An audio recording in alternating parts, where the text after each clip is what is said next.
Hey everyone, I'm going to take a look at the new nominating contract and match pass players on eFootball. As always, I'll go through the 4 stars first, and then I'll give you my recommendations out of the 4 stars, and then I'll do likewise for the 5 stars, and then I'll look at the match pass players last.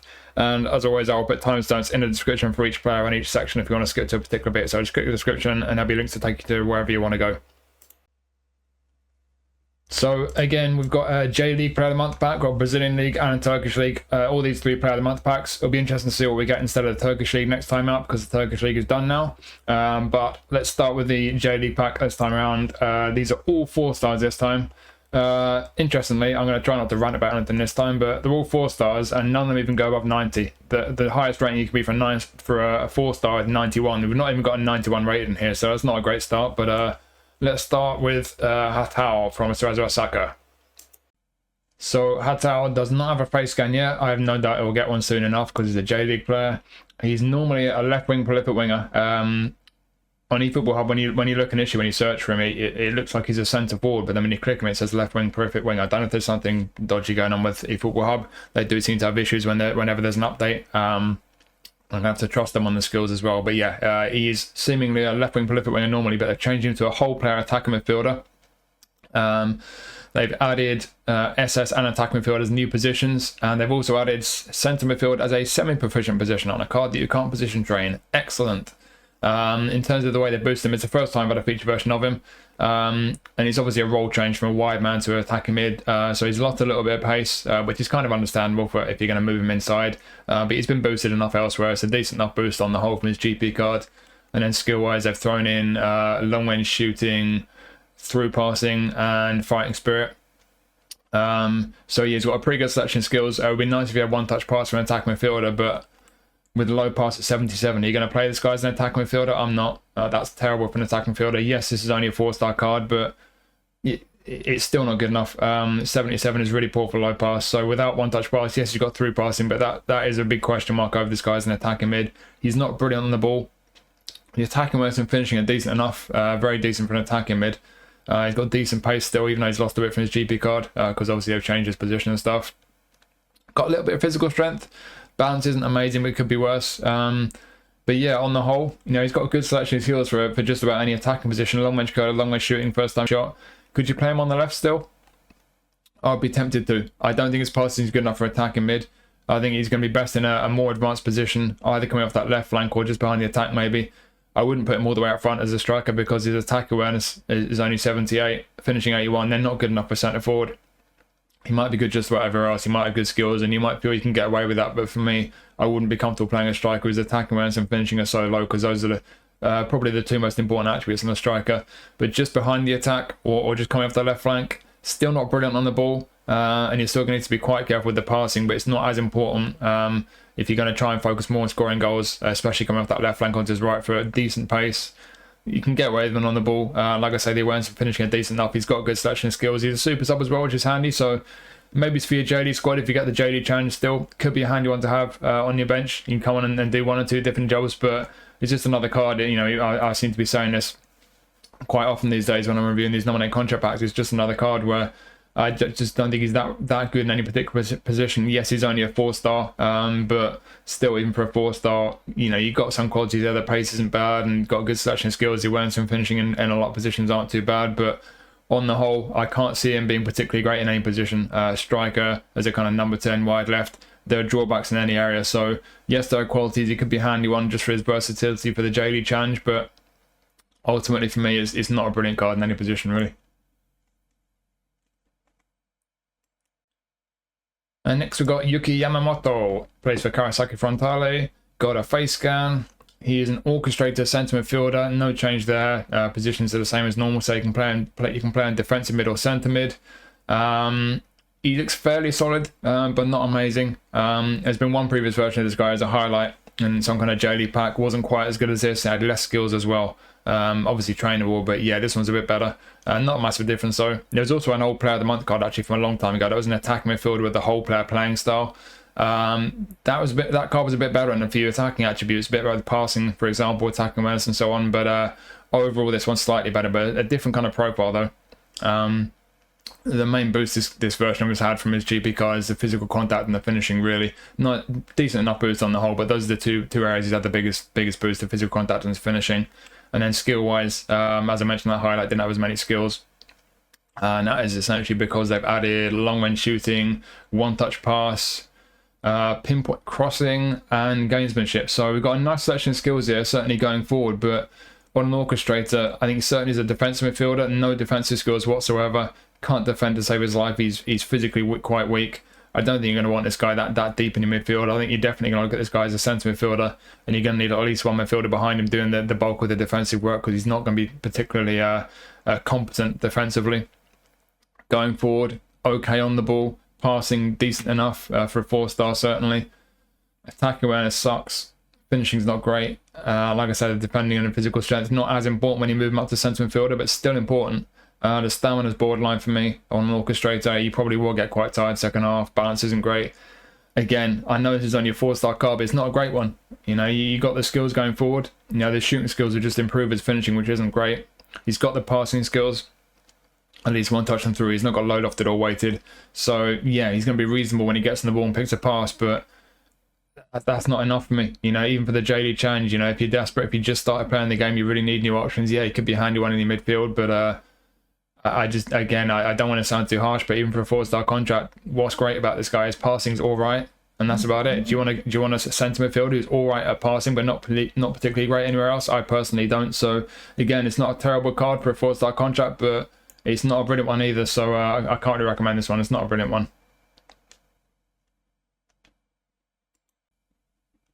And next we have Hidehiro Sugai. He is an attacking fullback. He is a left back, normally a right back. It's the first time with a feature version of him. Got a face scan, of course.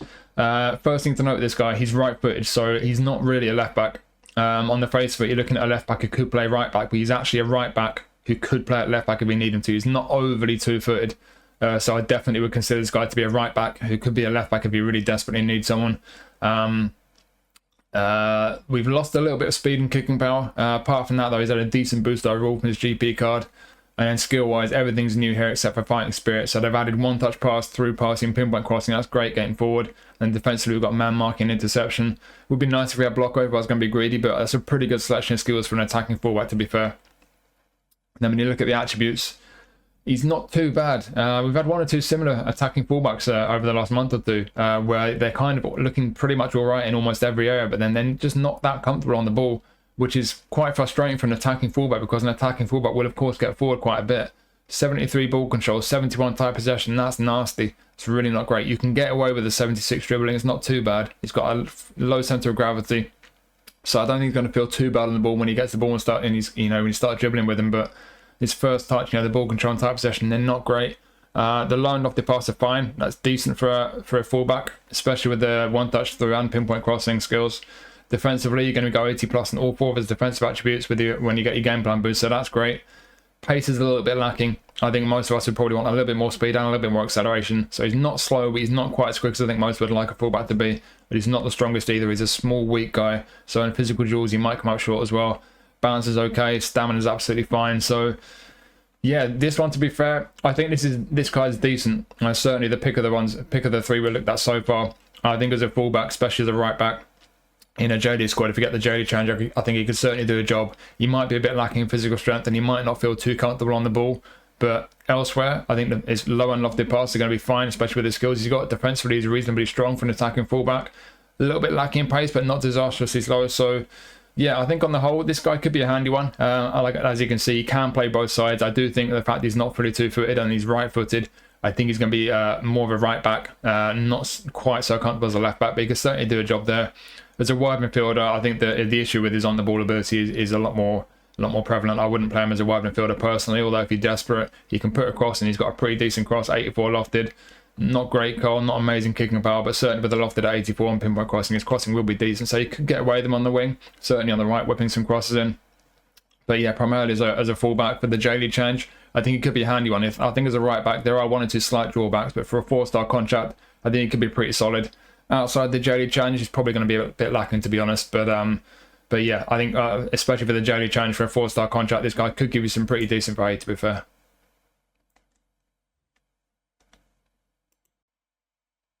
And next up we have Motoki Hasegawa. He is a goal poacher centre forward this time. He is normally a left midfielder and a creative playmaker. This time he's a goal poacher centre forward. They've added centre forward. They've added SS as well. Had a couple of highlight versions of this guy. They're both attacking midfielders. Better as an attacking midfielder than this one, mainly because their passing is better. But you can't train either of them as a centre forward, which is what this one is. This one, to be honest, it's a question of where you're going to use him. It's one of these cards, you know, change him to a striker, but is he a striker? 79 attacking awareness, 80 finishing. Yikes, not great. Outside of that, he does look pretty much fine. I'd like a bit more pace on a goal poacher, probably a bit more balance. So, yeah, but decent on the ball, though. Pretty nice passing for a striker, but it's the awareness and the finishing. They're too low for a striker, so it's a bit of a shame. Let's have a quick look at his skills, actually, what they changed skill-wise. They've added heading, long-range curler, good addition, first-time shot, fighting spirit, interesting. He's already got through passing, outside curl is a nice one to have. So he's got a pretty good selection of skills for a striker. Be playing behind the attack or on the left, through passing is going to come in handy. But yeah, 75 low pass. You're not going to play as guys in attack midfielders. Passing won't make the grade. As an SS, is that the best place to use this guy? I'm not sure. Maybe as a left mid or SS would be the best way to use him, because I don't, like I said, I don't think the awareness and finishing are high enough to play centre forward really. Attacking mid, he can't pass the ball well enough, but as an SS just behind the attack, if you're focusing more on his shooting than his passing, or wide left, he's got long range curler, first time shot, and through passing as well will obviously help when you're playing any kind of midfield role. I think either SS or left mid would be where it'd be best, but he's not got that much pace. He's not amazing on the ball. So wide left, I'm not sure would be that great. And then SS, is his passing good enough? Is he good enough on the ball? I don't know. Maybe his SS would be the best place to put him, just behind the attack. But even then, I'm not sure. I'm not convinced. It's an okay card. This is another versatile one. Quite similar to Ratão in some ways, but I just don't see him being particularly great in any position. You know, I think, like I say, wide left or just behind the attack, he could be decent. He could do a job for you. He does have some pretty decent skills. But again, even for a 4-star contract, and even for the J-League Challenge, is he going to be great? Is he going to get into your team in any position? If your squad's really weak, yeah, but otherwise, I don't know. I'm not convinced. I don't think it's too bad a card. Like I say, if you put him on the left wing or just behind the attack, I think he could do a job for you. But even for a 4-star contract, again, it's not a brilliant card, really.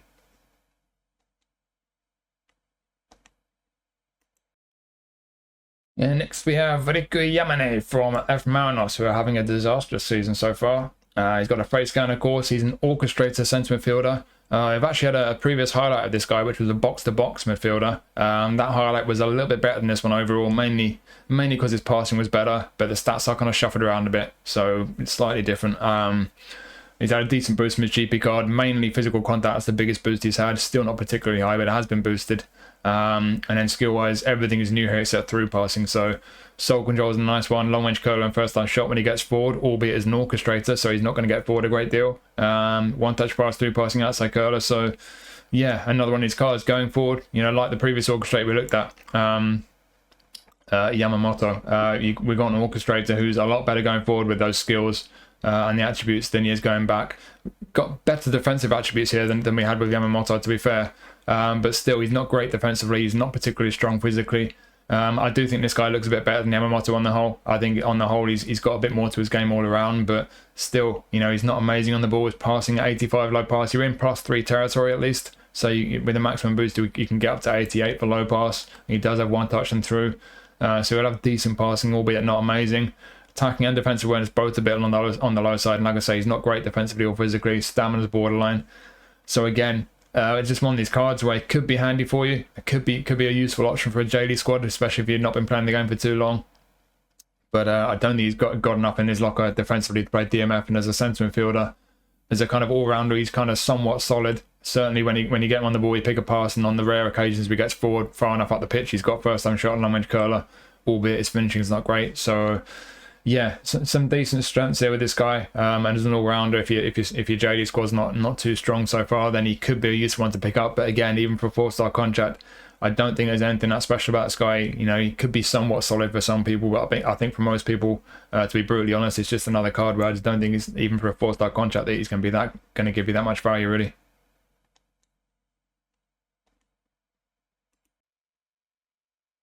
And the last in this pack, we got Tojiro Kubo. He's been looking good for Kashiwa Reysol this season, playing on the right. He's a box-to-box right midfielder. He can play left midfield as well. He can also play right back. We've had one previous Player of the Month card quite a long time ago. This guy was a creative playmaker. Similar overall, but the stats were shuffled around a bit, slightly different kind of build. From his GP card, we've lost a bit of ball control, which is weird because that's terrible. But they boosted him on his finishing, his physical contact, and his stamina. And that's about it, really. All his skills are new. So we've got some good skills here for a right footer on the right of midfield. One touch pass, through passing, pinpoint crossing. Good skills to have, but yeah. I mean, his crossing will be decent, actually, to be fair. That's the one thing with this guy is pretty decent. 85 lofted. Again, the curl and kicking power aren't amazing, but with like 85 lofted and pinpoint crossing, you'll have a decent cross on him. Trap back and fighting spirit. Handy ones to have. But yeah, I think with this guy, for a wide midfielder, the passing and crossing are decent with the skills he's got. But outside of that, though, I go back to that ball control. They've actually nerfed that slightly, and that needed boosting. He's not great on the ball for a wide midfielder. I don't care if it's a 4-star contract or what. I don't even if this was a 3-star contract, I'll be taking one look at this guy's on the ball attributes, and there's no way I'll be putting this guy on the wing for me. He's not going to be good enough in possession. His balance isn't great. He's not slow, but he's not particularly quick either. Again, it's another card where, okay, there's one or two decent attributes, you know, the passing and crossing, basically. That's about it. Outside of that, though, for a winger, has he got enough for you? Nowhere near it for me. You know, again, for your J-League squad, if you're very new to the game, if you've not got many, you know, decent kind of highlights and trending cards for your J-League squad yet, he could be a handy one. Put him on the right or the left. He's not overly two-footed, though. He doesn't have outside curler.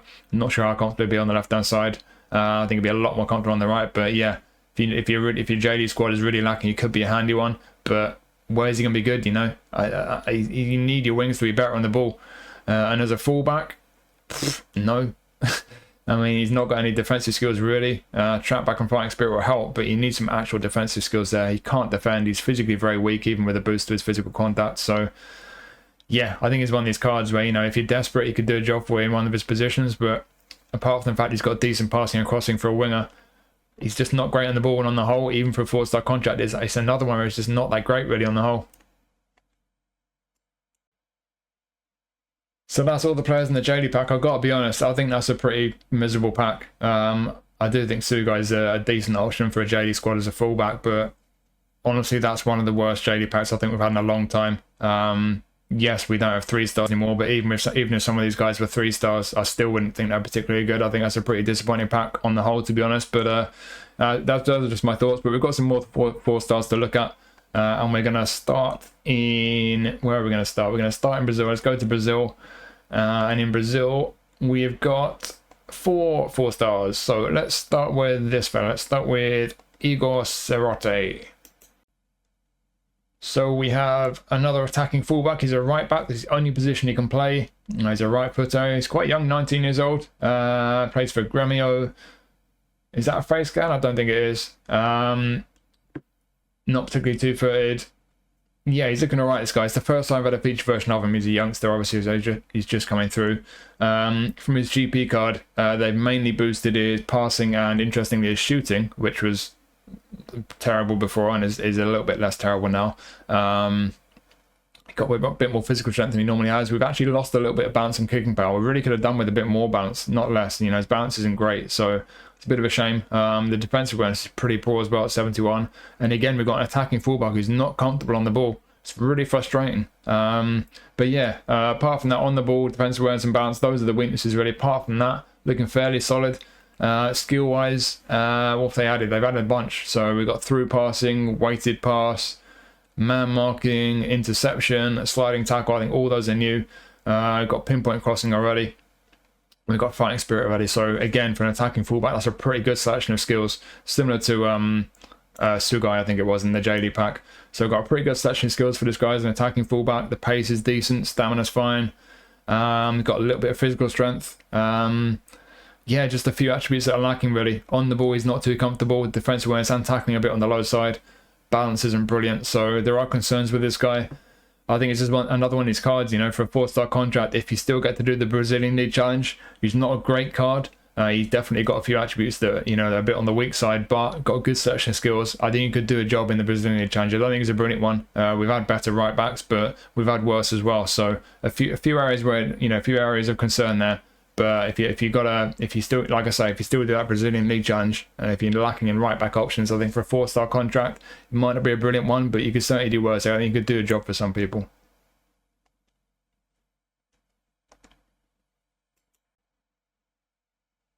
And next up we have Zé Ivaldo. He's a destroyer centre back. He's just been given a face scan.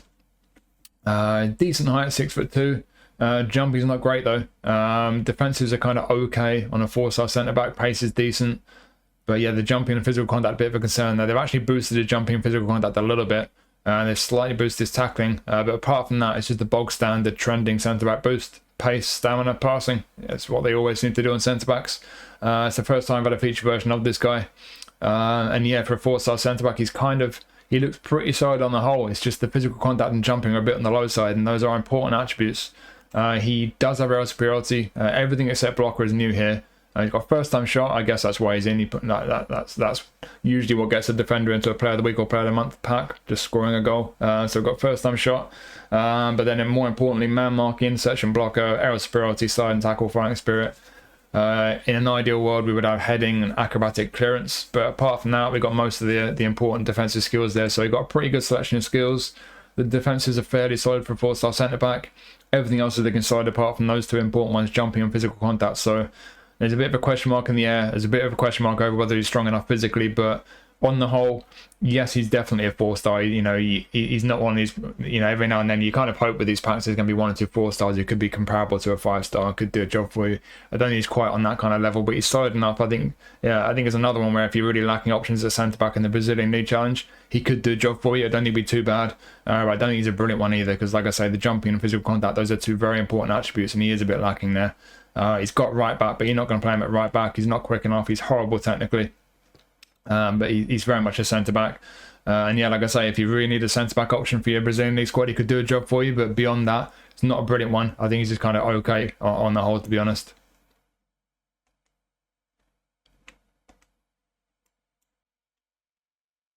And next up, we've got Hugo Moura. So this guy's normally a destroyer. They changed him to a box-to-box, and he's a defensive midfielder, and that's the only position he can play. So you've got a defensive midfielder who, unless you put the defensive instruction on him, he's going to bomb up and down quite a bit. He does not have a face scan, and I think it's the first time I've had a feature version of him. What they've done from his GP card, changing from a destroyer to a box-to-box, is obviously a more offensive build they've given him because they've boosted him on the ball and with his passing. But he's still not great down the left-hand side, and they've taken a bunch of points away from his defending. He's lost a bit of kicking power on the right, but the rest of the right column's been boosted a bit. So yeah, on the whole, a decent boost. They've obviously gone for more of an all-round build as a midfielder, but as any kind of midfielder, look at those on-the-ball attributes. He is horrible on the ball, and he can't pass very well. They have added some passing skills. They've added one-touch passing, through passing, so they will improve his passing, but 80 low passes, on a real out-and-out defensive midfielder, I think a lot of people won't mind that.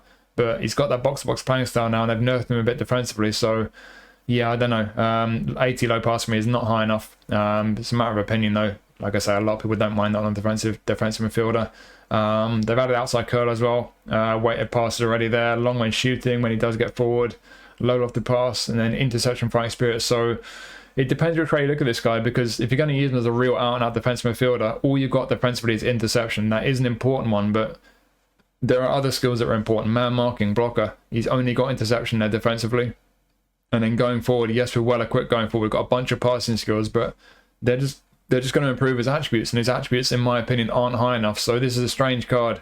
If you're going to put the defensive instruction on him to hold him back and just use him as an out-and-out defensive midfielder, I think you could certainly do a job if you don't mind the fact he's technically, bad.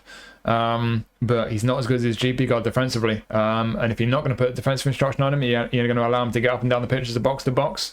Like I say, he is absolutely horrible on the ball, and he's not great at passing. So, yeah, I know this is only a 4-star card, but I don't know. I'm just not convinced by this guy. You got those 2 ways you can use him. Hold him back as a defensive mid, in which case he's lacking defensive skills. And yes, he's decent defensively and physically. He could do a job for you, but he's not good defensively as his GP card is, and he's not too comfortable on the ball. And then if you don't hold him back and you just let him roam up and down like a box-to-box, his ability on the ball is going to be a major concern for me. He's nowhere near good enough. So, yeah, he's got some qualities, I think, as a defensive midfielder. If you put the defensive instruction on him to hold him back, he could definitely do a job for you. but he's not great down the left-hand side. He's lacking defensive skills, and whichever kind of role you give him in your midfield, I think this guy's going to be lacking a bit, to be honest. I don't think this is a great card, even for a 4-star contract.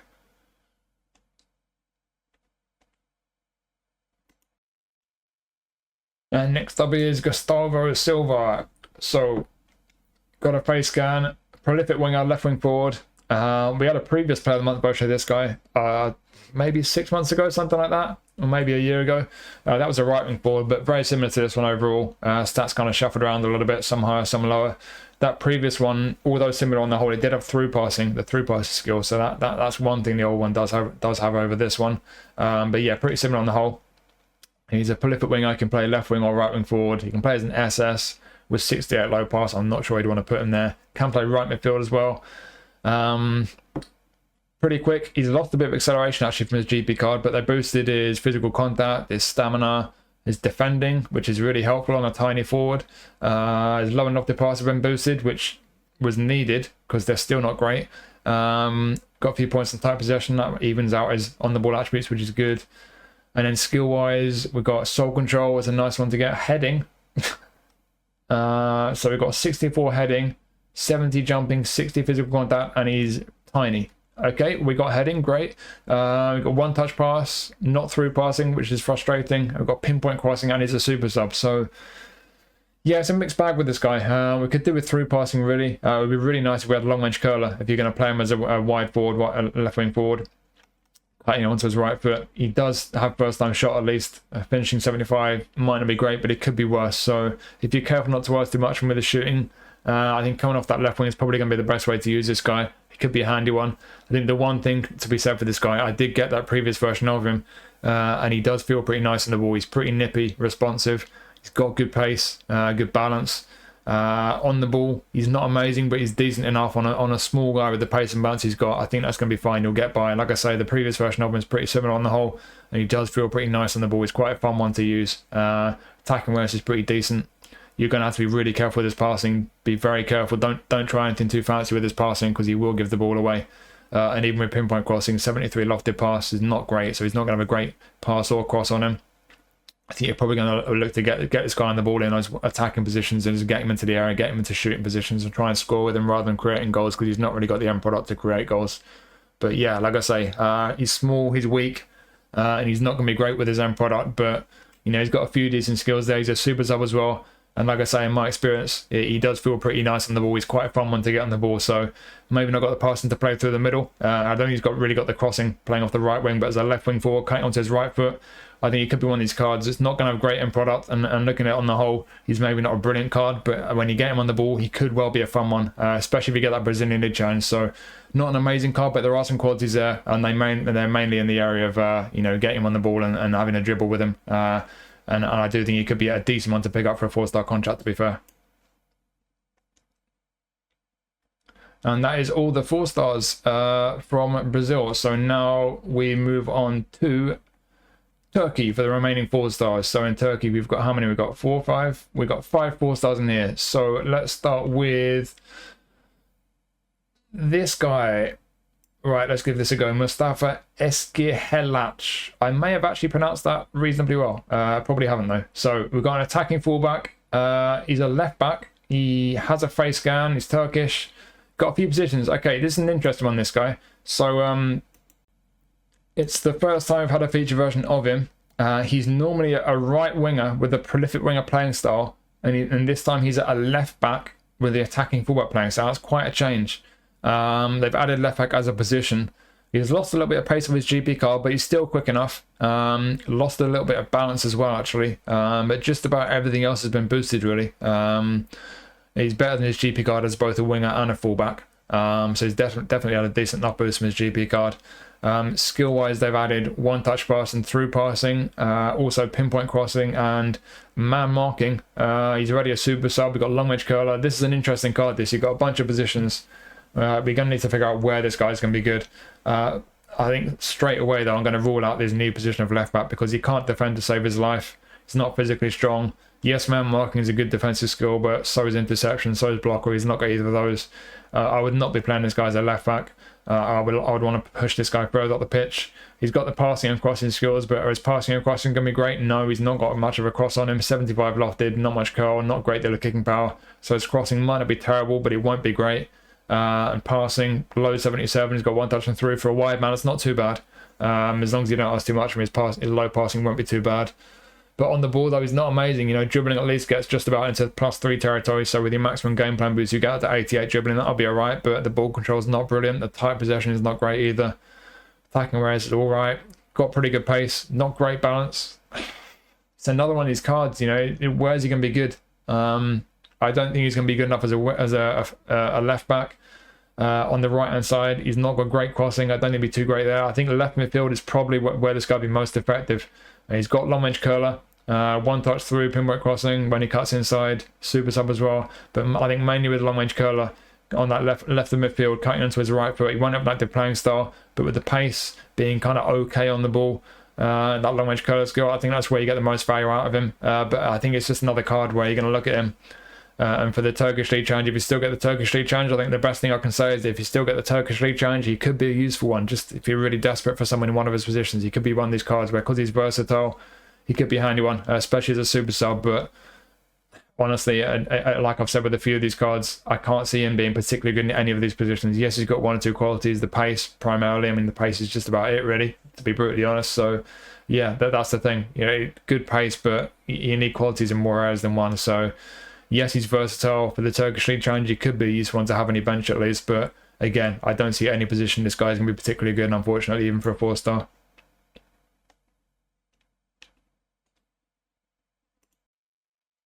And next we have another really easy name to pronounce, crikey. Dal Varešanović.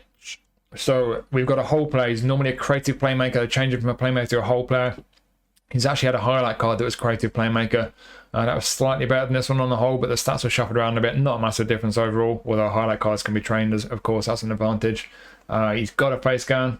He can play attacking mid. He can play as a right wing forward as well. But as a right footer, wide right forward, 77 lofted. Has he got pinpoint crossing? He's got pinpoint crossing, so you could put him as a wide right as a forward, but his crossing won't be brilliant. I'm not sure that's really where he's going to be best, but as an attack midfielder, 83 low pass. Yes, he's got 1 touch and through, but is 83 high enough? Is his passing going to be good enough to play as an attack midfielder? I think that's borderline. I'm not sure. They boosted whether they boosted most of his GP cards, his attacking awareness, his finishing, pace, defending, of course, physical contact, stamina. He kind of looks okay, but nothing's looking great to me. Skill-wise, they've taken away. Again, I'm trusting eFootball here. They've taken away, it looks like, Scotch move and knuckle shot. They've added long range curler, good addition, and through passing, a very good addition. So, yeah, you got soul control, always a good one. Long range curler, long range shooting, 1 touch through, weighted, pinpoint crossing. So passing and shooting, you've got the skills, but are the attributes high enough? That's the question for me. They're not quite. On the ball, all right, but not brilliant. Attack awareness isn't brilliant on a whole player. Pace is decent enough. You got a little bit of kicking power. Balance isn't brilliant. It's just another card where he's very much a 4-star. You know, you see he's 90 rated. Even he's not even 91. He could be 91 rated as a 4-star. They couldn't even make him good enough to make him 91 rated.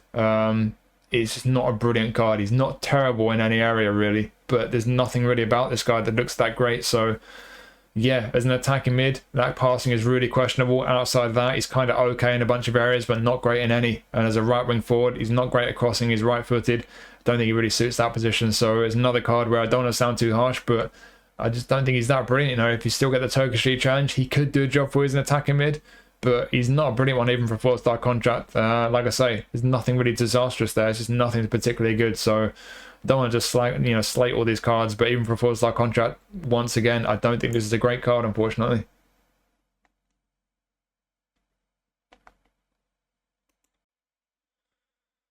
Now we have an interesting one. So we've got Yusuf Sarı. I hope I said that right. We've got another little fella, 168 centimeters. He's normally a prolific wing on a right wing forward. He's a creative playmaker this time and a right midfielder. He's got a face scan. He's left footed, so you've got an inverted wing here. He can play right mid or right wing forward. That's it, position wise. You can't position train these cards. He's very one footed. We've had a highlight card of this guy previously. Pretty similar overall, shuffled around a bit. That was a prolific winger. From his GP card, they've given this guy a boost to his passing and his shooting, which he needed because they're still not great. They boosted his defending, of course. Really helpful on a tiny attacking player. We've lost a few points of acceleration and balance. Gained some speed though, some kicking power, some physical contact, which he needed because that's still terrible. He's obviously a little fella. Gained some stamina as well. What have they done skill-wise? A few changes here. So we've lost gamesmanship. That's a bit of a shame. I like to have gamesmanship on players who are small and weak. Helps to kind of win free kicks when you're getting out-muscled. Marseille turn, a lot of people will be disappointed to lose that. Scotch move and sombrero, I don't think those are big misses. But we have gained long-range shooting. That's a good one. First-time shot, likewise, is a good one. Through passing is a very good one. And pinpoint crossing. So through passing and pinpoint crossing, they won't make him automatically good at through passing and crossing, obviously, but they will improve. They will improve him in those areas, and he does need improving. You're gonna have to be careful not to ask too much of this guy when it comes to passing, crossing, and shooting, because those attributes aren't the highest, even with some decent skills there. Long range curler, especially, which he's already got, is a very good one as a left foot on the right hand side. He does have the ball roll double touch, your kind of special double touch, whatever you want to call it, double touch, flip flap, soul control. So it's quite a lot to be said for this guy, skill-wise, as a left footer on the right wing. And as much as you're going to have to be careful not to ask too much when it comes to end product, he's got a bit of pace about him. He's got good balance. He's pretty tidy on the ball at 90 dribbling before your game plan boost. Attacking awareness is hitting 80 with your game plan boost. To be honest, this guy looks pretty decent to me as a 4-star. I always say this, and it's just my personal preference, but the one thing with this guy that holds him back a bit, apart from the slight lack of end product, it's that playing style for me. I don't like creative playmakers on the wing. That's a personal thing. If you don't mind that playing style out wide, good for you. I just find it holds players back a bit, because especially on a player with this kind of profile, when you look at the attributes and the skills, you want it to be bursting forward from that right wing and getting into good positions to get shots away, really. If this guy's maybe as a whole player right midfielder or a prolific winger, right winger, or a roaming flank or something, I think it would have been a really interesting card. But it still is interesting, especially if you don't mind that creative playmaker playing style on a winger. Because like I say, he's small, he's nippy, he's not got amazing speed, but the acceleration is good, the balance is good. Dribbling is fantastic at 90. Ball control is decent enough at 86. Tight possession is not amazing, but on the whole, he's going to be pretty tidy on the ball. With that low centre of gravity, I think this guy looks pretty tidy. As I said with Gustavo in the Brazilian League pack, I think as a little fella playing out wide, you get him on the ball. Yes, the end product's a bit dodgy. You're gonna have to be careful with that, but he's got good selection skills on the whole. He's gonna be a good dribbler, I think. The shooting and passing, as long as you're careful enough, you should be able to get away with it. I think this is a handy one. I think especially for that Turkish League challenge, this could be a really, really smart card to pick up for a 4-star contract. But to be honest, looking at how good it looks like he's going to feel on the ball, I think this could be a fun one even outside the Turkish League challenge. I think if you're looking at using your 4-star contract up, if you don't get the Turkish or Brazilian or Japanese league challenges, which is applies to a lot of us, including me, then I think this guy could be a decent option. I think he looks like he's going to be fun on the ball as a left foot on the right hand side. Get him on the ball. I think you could have some fun with this guy. I think for a 4-star contract, this might be one of my picks this time.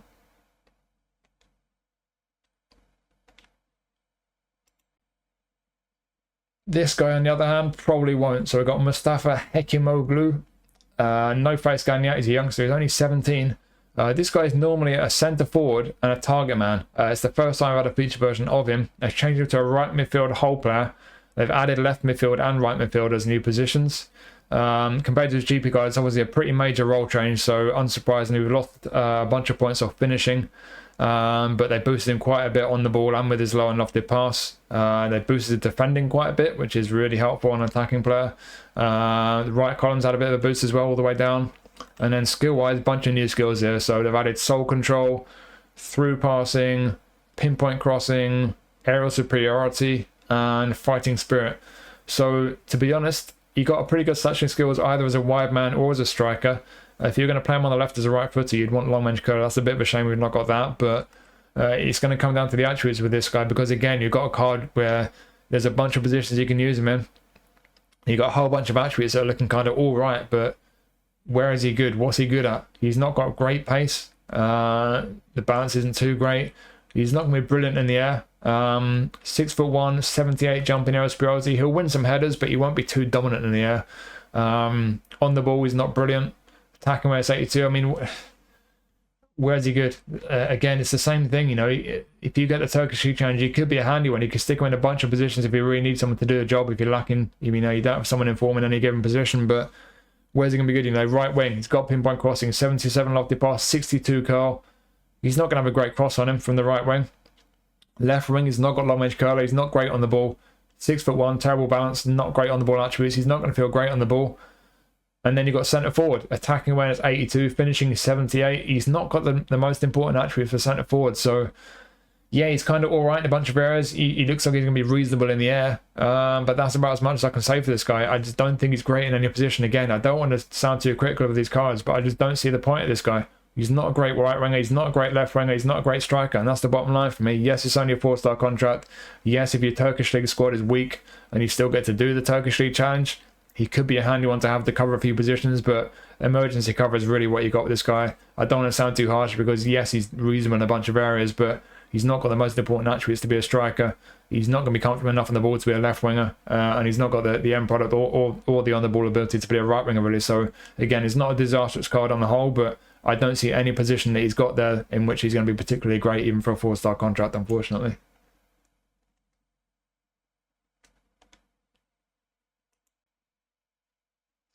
And the last of our 4 stars is Kutucu again. We've had a couple of previous Player of the Month versions of Kutucu.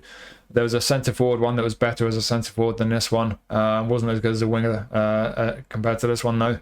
And there was a left midfield version that had crazy pace, but it didn't have much else, to be honest. It wasn't a great card. On this one, from his GP goal, we've lost a couple of points off attacking awareness, but he's had a nice boost on the ball, and his passing and shooting has been boosted as well. Of course, his defending has been boosted because he's a forward. Lost a tiny bit of pace and balance, but apart from that, the right column's been boosted a bit. And then skill-wise, they've just thrown in soul control and outside curler. So we've got a decent section of skills on Kutucu. Soul control's nice. We've got long-range curler, long-range shooting, first-time shot, crack finishing. We've got the shooting skills. Nothing for passing or crossing. He's a super sub and fighting spirit as well. Some nice skills there. I think with Kutucu, it's pretty clear where he's going to be best. As a centre forward, again, 78 attacking awareness, 80 finishing, horrible. They're not high enough for me as a centre forward. Right wing, he can't cross to save his life. He's right-footed, but as a left wing forward, he's switching from his registered position to a left wing forward. As a right footer, pace, a little bit of physical strength, not great balance. It could be worse than the ball, not amazing though. But the attacking awareness will hit 80 with the game plan boost, and you're already at 80 for finishing. With all these skills, especially long range curler coming off that left wing, I think it could be handy. I think it could be a handy one for that Turkish League Challenge. Before I forget, almost forgot, he's got a face scan, he's had that ages now. But yeah, again, it's not an amazing card, but there are a lot of worse cards this time around. I think the balance is a bit iffy, and he could be a bit better on the ball. But apart from that, as a left wing forward, I think this guy could do a job in that Turkish League Challenge. Outside of it, questionable. He could maybe do a job if you're new to the game, you're really lacking options, but yeah, you know, the ball control and tight possession aren't brilliant. You're going to have to be very careful with his passing. The attributes aren't great. He's not got the skills, so be very careful not to ask too much from with his passing, but the awareness and the finishing are good enough. Dribbling just about good enough wide left. The ball control and tight possession are really along with balance, the other concerns. He's not going to feel too amazing on the ball, but he does have good pace. He's got a bit of physical strength about him. And as a super sub as well, could be a handy one. So yeah, I don't think it's an amazing card. I certainly don't think he's quite got enough to make him a good centre forward. I definitely wouldn't put him on the right hand side, but as a wide forward on the left hand side, yes, a few attributes are a bit of a concern. I don't think he's going to feel too amazing on the ball, but he could be worse. You have to be careful with the passing as well. But on the whole, as a left wing forward, I think that's the one position where this guy, even though he wouldn't be amazing, could do a decent job for you. So out of all the 4 stars this time around, I think there are quite a few duds, to be honest, this time, but these 4 for me, I personally think might give you the best value. I think you've got one fullback here in Sugai, who's, you know, he's a bit lacking in 1 or 2 areas, but I think on the whole, you know, he's mainly on the ball. He's not going to feel too comfortable, but I think on the whole, he could be a nifty fullback to pick up, especially as a right back, not a left back for the J-League Challenge. I think on the whole, with the skills and the abilities he's got on the whole, he could be a reasonable one for a 4-star contract. And you've got 3 wide men here. I think you've got Kutucu, who I don't think he's going to feel too great on the ball. I don't think the dribblers are going to love him when you get him on the ball necessarily, but with his end product, he's got very decent finishing. That 80 finishing before your game plan boost. He's got decent attacking awareness as well, some pace. And he's got a very good selection of skills, soul control, a bunch of shooting skills. I think end product wise, coming off that left wing, not right, but coming off the left wing onto his right foot, he could be productive. He could be a pretty effective one for a 4-star contract. And then these other 2 wide men here, different story. You're going to have to be very careful with their end product because they're not great with the passing, crossing, or shooting. But as long as you're careful with the end product, they look like they could be pretty fun on the ball. They both got that low center of gravity. They're little fellas. They look like they're going to be pretty quick, nimble, pretty tidy on the ball. They could be fun ones to pick up and put them on the wing. I think when you get them on the ball, they could be pretty decent. So, yeah, like I say, out of all the 4-stars this time around, there are quite a few that I really don't think are great. But I think these 4, in my personal opinion, could give you some decent value for a 4-star contract. Let's move on to the 5-stars now. So there's none in the J-League pack, but we do have 2 in the Brazilian League pack. So we'll just go straight from this screen. I'll start with Pulga. So first things first, there are 2 Erick Pulgas. One's from Chile, and this is not him. It's a different one. So this is an attacking player. The particular Erick Pulga. The Chilean one's got an R on the end of his name. This one doesn't. That's the difference, really. Apart from the fact that this is an attacking player, whereas the Chilean guy's a DMF, I think, if I remember rightly. But yeah, we've got an attacking midfielder. He's normally a prolific winger. They've made him a creative playmaker, attacking midfielder. They've added attacking midfielder position. They've added centre midfielder as a semi-proficient position on a card you can't position train. Thank you for that, Konami. Really helpful. He does not have a face scan. Fairly young. I imagine he may well get a face scan at some point. They've done quite a few face scans for the Brazilian League, actually, with this update. What have they done with this guy from his GP card? I think it's the first time I've had a feature version of him. And what they've done from his GP card, they boosted his end product, his physical contact, his defending, of course, on another tiny attacking player. He's got a low center of gravity, interesting. And then skill-wise, they have just added a bunch of skills. They've given him double touch. They've given him heading. So he's tiny. What have we got? 70 heading, 63 jumping, 62 physical contact. And he's got heading. Excellent. First time shot though, that's a good one. Through passing is a very good one. And pinpoint crossing. So yeah, got a pretty good selection of skills there. Not got all the skills you'd want, but you got some decent ones. But you got 2 positions this guy can play. He's right-footed, attacking midfielder, 78 low pass. His passing's not good enough. You know, the positive with this guy is that he's tiny. He's got pretty good pace, good balance. He's pretty good on the ball. We're on to the 5-stars now, remember. But even for a 5-star, I think this guy's going to feel pretty neat on the ball. So that is a positive. But without better passing, I wouldn't want him as an attacking midfielder. But we do have another position. He will be a creative playmaker as a left wing forward. That playing style will still be active there. As a left wing forward, pace, balance on the ball, decent attacking awareness.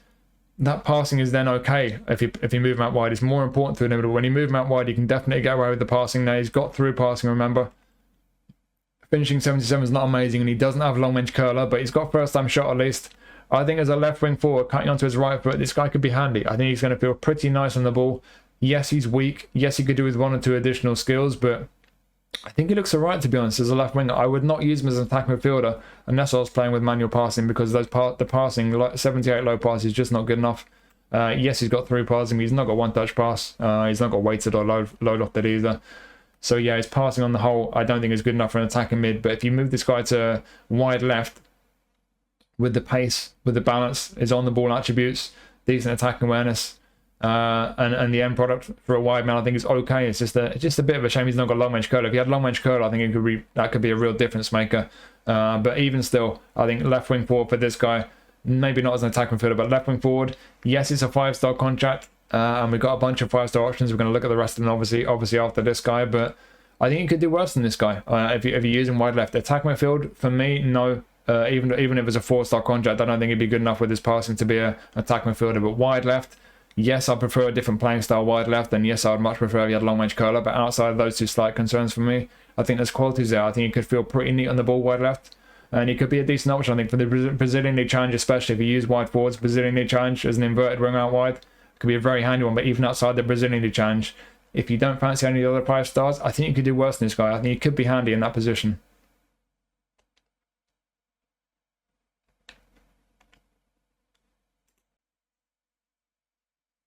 And next we have what looks like the first ever feature version of Fabrício Bruno, and it's a build-up version. He's normally a destroyer. They made him a build-up. He's got a face scan, plays in the Brazilian League, of course.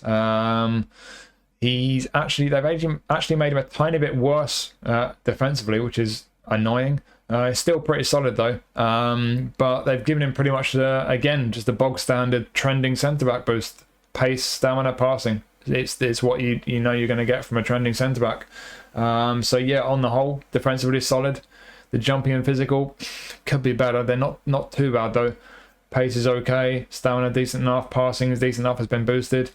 Yeah, on the whole, you got a solid looking centre back here. It's not an amazing looking one, but it's solid. I think if you get the Brazilian League Challenge, this guy could be a very solid one to pick up for a 5-star contract. Outside the Brazilian League Challenge, would it be good? Not sure. A lot of people probably have better options, but he could certainly do a job if he needed a centre back. What have they done skill wise? They've given him some important ones, so he didn't have too many skills before, but they've added man marking, interception, aerial superiority, and fighting spirit. Already have blocker. Yeah, we got just about, I think those are probably the most important ones. If you're only going to give this guy 7 skills, I think those are probably the 7 skills I would give him, to be honest. Defensively, I think sliding tackle is probably the only one he's missing, as far as I can see. It would be nice if he had 1-2 passing skills to boost his passing a bit, but his passing attributes are okay for a centre back. So yeah, I think on the whole, solid centre back is all you need to know really. He's a decent height, 6'3", 6'4".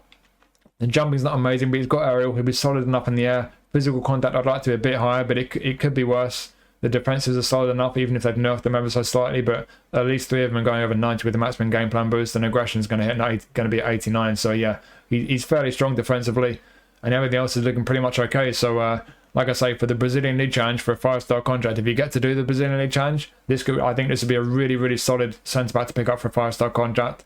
Outside of the Brazilian League Challenge, if you do a Brazil squad for the National Team Challenge, could be a solid one to pick up. And just in general, if you're lacking centre-back options, you could definitely do a job. It's just the jumping and the physical that are a little bit on the lower side, but they're not disastrously bad. And on the whole, it's a pretty solid centre-back. So yeah, like I say, if you're lacking centre-back options for a 5-star contract, you don't fancy the other 5-star options this time around, I think he could definitely do a job. I don't think he's bad at all for a 5-star contract, to be honest. And speaking of 5-star centre-backs, we have just one in the Turkish League back. And here's a centre-back, it's Diego Carlos. So, we've had a few versions of Diego Carlos over the course of time. Few highlights, a couple of them not quite as good. There's one from a La Liga pack that's pretty similar overall, just kind of shuffled around a little bit. His defensive attributes have been shuffled around slightly from his GP card, but they're pretty much the same overall. The tackling's a little bit on the low side. I'd like to be a bit higher. They're just about in +3 territory, so your maximum game plan boost will get you 88 for tackling, which isn't bad, but I think most of us would like it to be a little bit higher. The other defensive attributes are strong enough, though. On the whole, he's looking reasonably strong. Again, though, you know what you get from Player of the Week and Player of the Month centre-backs. It's the same boost that you always get. They boosted his pace, his stamina, and his passing. Very predictable.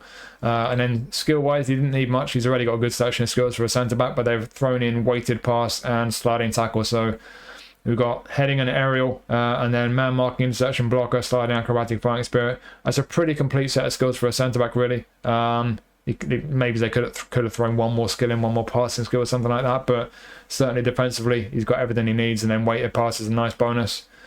And again, you've got a solid centre back. He's got a face scan, of course, before I forget. He's not massive, 6'1", and again, jumping could be a bit higher, so he won't be too dominant in the air. But the physical contact is a bit higher this time around compared to Fabrício Bruno, who we just looked at. Pace is decent enough. You're hitting 80 for speed with your game plan boost, which is nice. Bounce is horrible. He's not great on the ball, but again, you're going to expect that from a centre-back. I think, again, you're just looking at a solid centre-back option. I think with Fabrício Bruno, you're looking at a bit more aerial ability, whereas with Diego Carlos, maybe a tiny bit more pace and physical strength. 2 solid Brazilian centre-back options, really. Bruno, obviously, for the Brazilian League Challenge, and then Diego Carlos here for the Turkish League Challenge. But again, if you rock a Brazil squad in the National Team Challenge, if you don't have many good centre-backs, it's a second centre-back option for one of your 5-star contracts this time around. So, yeah, again, I don't see any real weakness there. Just the tackling is a little bit on the low side, but he's got a good selection of skills. He's not going to be too dominant in the air. You could argue that's a slight weakness as well, but apart from the tackling and the aerial ability being slight question marks, everything else is looking pretty solid, and you've got another solid Brazilian centre-back that you can pick up with a 5-star contract who, like I say, for the Turkish League Challenge especially, could be a really good option to pick up with a 5-star contract. Outside of that, for a lot of people, probably maybe wouldn't get in your team. But if you don't have too many good centre back options, again, especially for the Brazilian squad, if you do one of those, but in general as well, if you're lacking options at centre back for a 5-star contract, it's not a bad one, not amazing like with Fabrício Bruno, but it's certainly a very solid option for you. So that is all the trending player of the month packs, and now we move on to the remaining 5 stars, and they are Club International Cup selection. So obviously this is a fake Club World Cup thing, and in here we have 6 again. Not many options. I wish they give us just a few more options in these packs, but yeah, one thing I will say with this pack, obviously it's a Club World Cup theme, but if they're doing that, what you're going to find is you're going to get players who you're not going to be able to use in league challenges. So you've got Montiel from River Plate, you've got Telles from Botafogo, you've got Alan Varela from Porto, and you've got Milinković-Savić who plays for Al Hilal. Those 4 cards you're not going to be able to use in any league challenges unless they start adding new challenges, which is a real frustration. We've got 2 here though, Griezmann and Marmoush, who can be used in the Spanish and English league challenges respectively, so that is good. But yeah, bit of a shame these 4 can't be used in the league challenge. Although on the plus side, I will say it's a nice change to have a bit of variety, not just getting the same cards over and over that we've had a million times. It's not often we get cards from River and Botafogo, Porto, Al Hilal. First time I've had a Milinković-Savić card in ages, so yeah, nice to have a bit of variety, but the lack of not being able to use most of these cards in league challenges is a bit of a negative. But let's jump in and start having a look at these cards though. So we will let's start with Montiel. So we have had one previous version of Montiel, and that was, I think it might be in the current Messi, what's it called, Ambassador pack, the one that's like 5-10 quid. Not quite as good as this one, pretty similar though overall, not a massive difference. From his GP card, they've mainly boosted his low and lofted pass, which is interesting, and his defensive awareness and defensive engagement. Defensive awareness definitely needed a boost. They've all had about 5 or 6 points out of that level 1. The rest of his attributes are up by 1 or 2, or in some cases 0. So yeah, the passing and defending have been boosted a bit. He's got a face scan. He's only got standard form. He will get live update from the Argentinian league. Again, he's one of these cards you can't use in the league challenge as things stand, which is a shame. That's a negative with this card. Skill wise, we've got some good ones. We've not got everything we need. One touch pass is a nice bonus on the fullback. Pinpoint crossing an important one. He is an attacking fullback.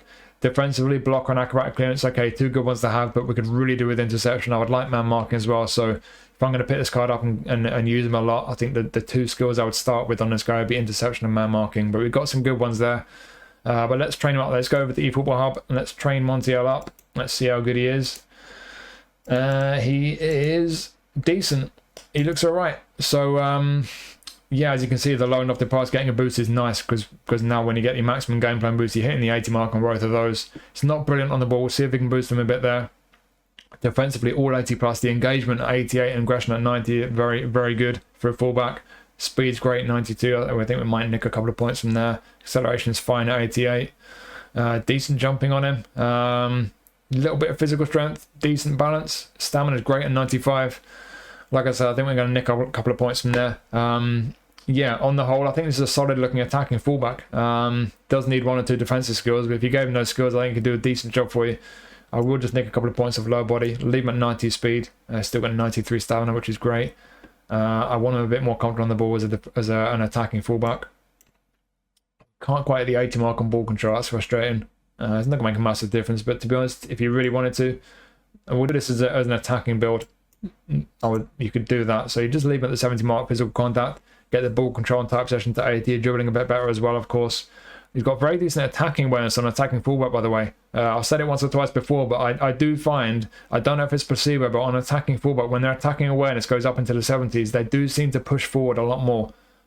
So that is something to maybe keep in mind. Like I say, I can't prove that's the case, but it does seem to me that attacking fullbacks, when they've got relatively high attacking awareness, they will push forward quite a bit more, which is not necessarily a good thing. But yeah, I do like my attacking fullbacks to be attacking. So yeah, to me, this looks like a solid card. Just about everything looks great. I'd like a little bit more physical strength on him, maybe, but I think on all things considered, as an attacking fullback, notwithstanding the lack of 1 or 2 important defensive skills, I think it's a solid card. It's just a shame you can't use many league challenge, really, because for me, and I think for a lot of people, most people at this point have 1 or 2 legend or Showtime right backs. I've got Cafu, Lam, 1 or 2 other ones.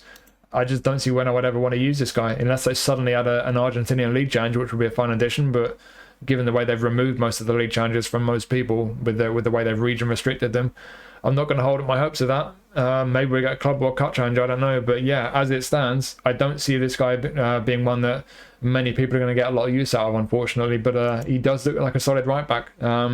Certainly is an attacking fullback. Let's just do a more defensive build, because I know a lot of people like their fullbacks to be more defensive. So if we take a bunch of points away from the dribbling again, you could probably get away with taking all those 4 off passing, to be honest, if you're going to use him as a real defensive fullback.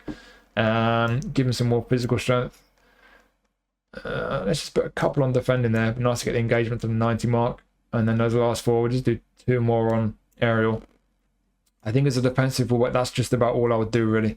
It would be nice if we had a bit more physical strength on him, but defensively looking pretty nice there.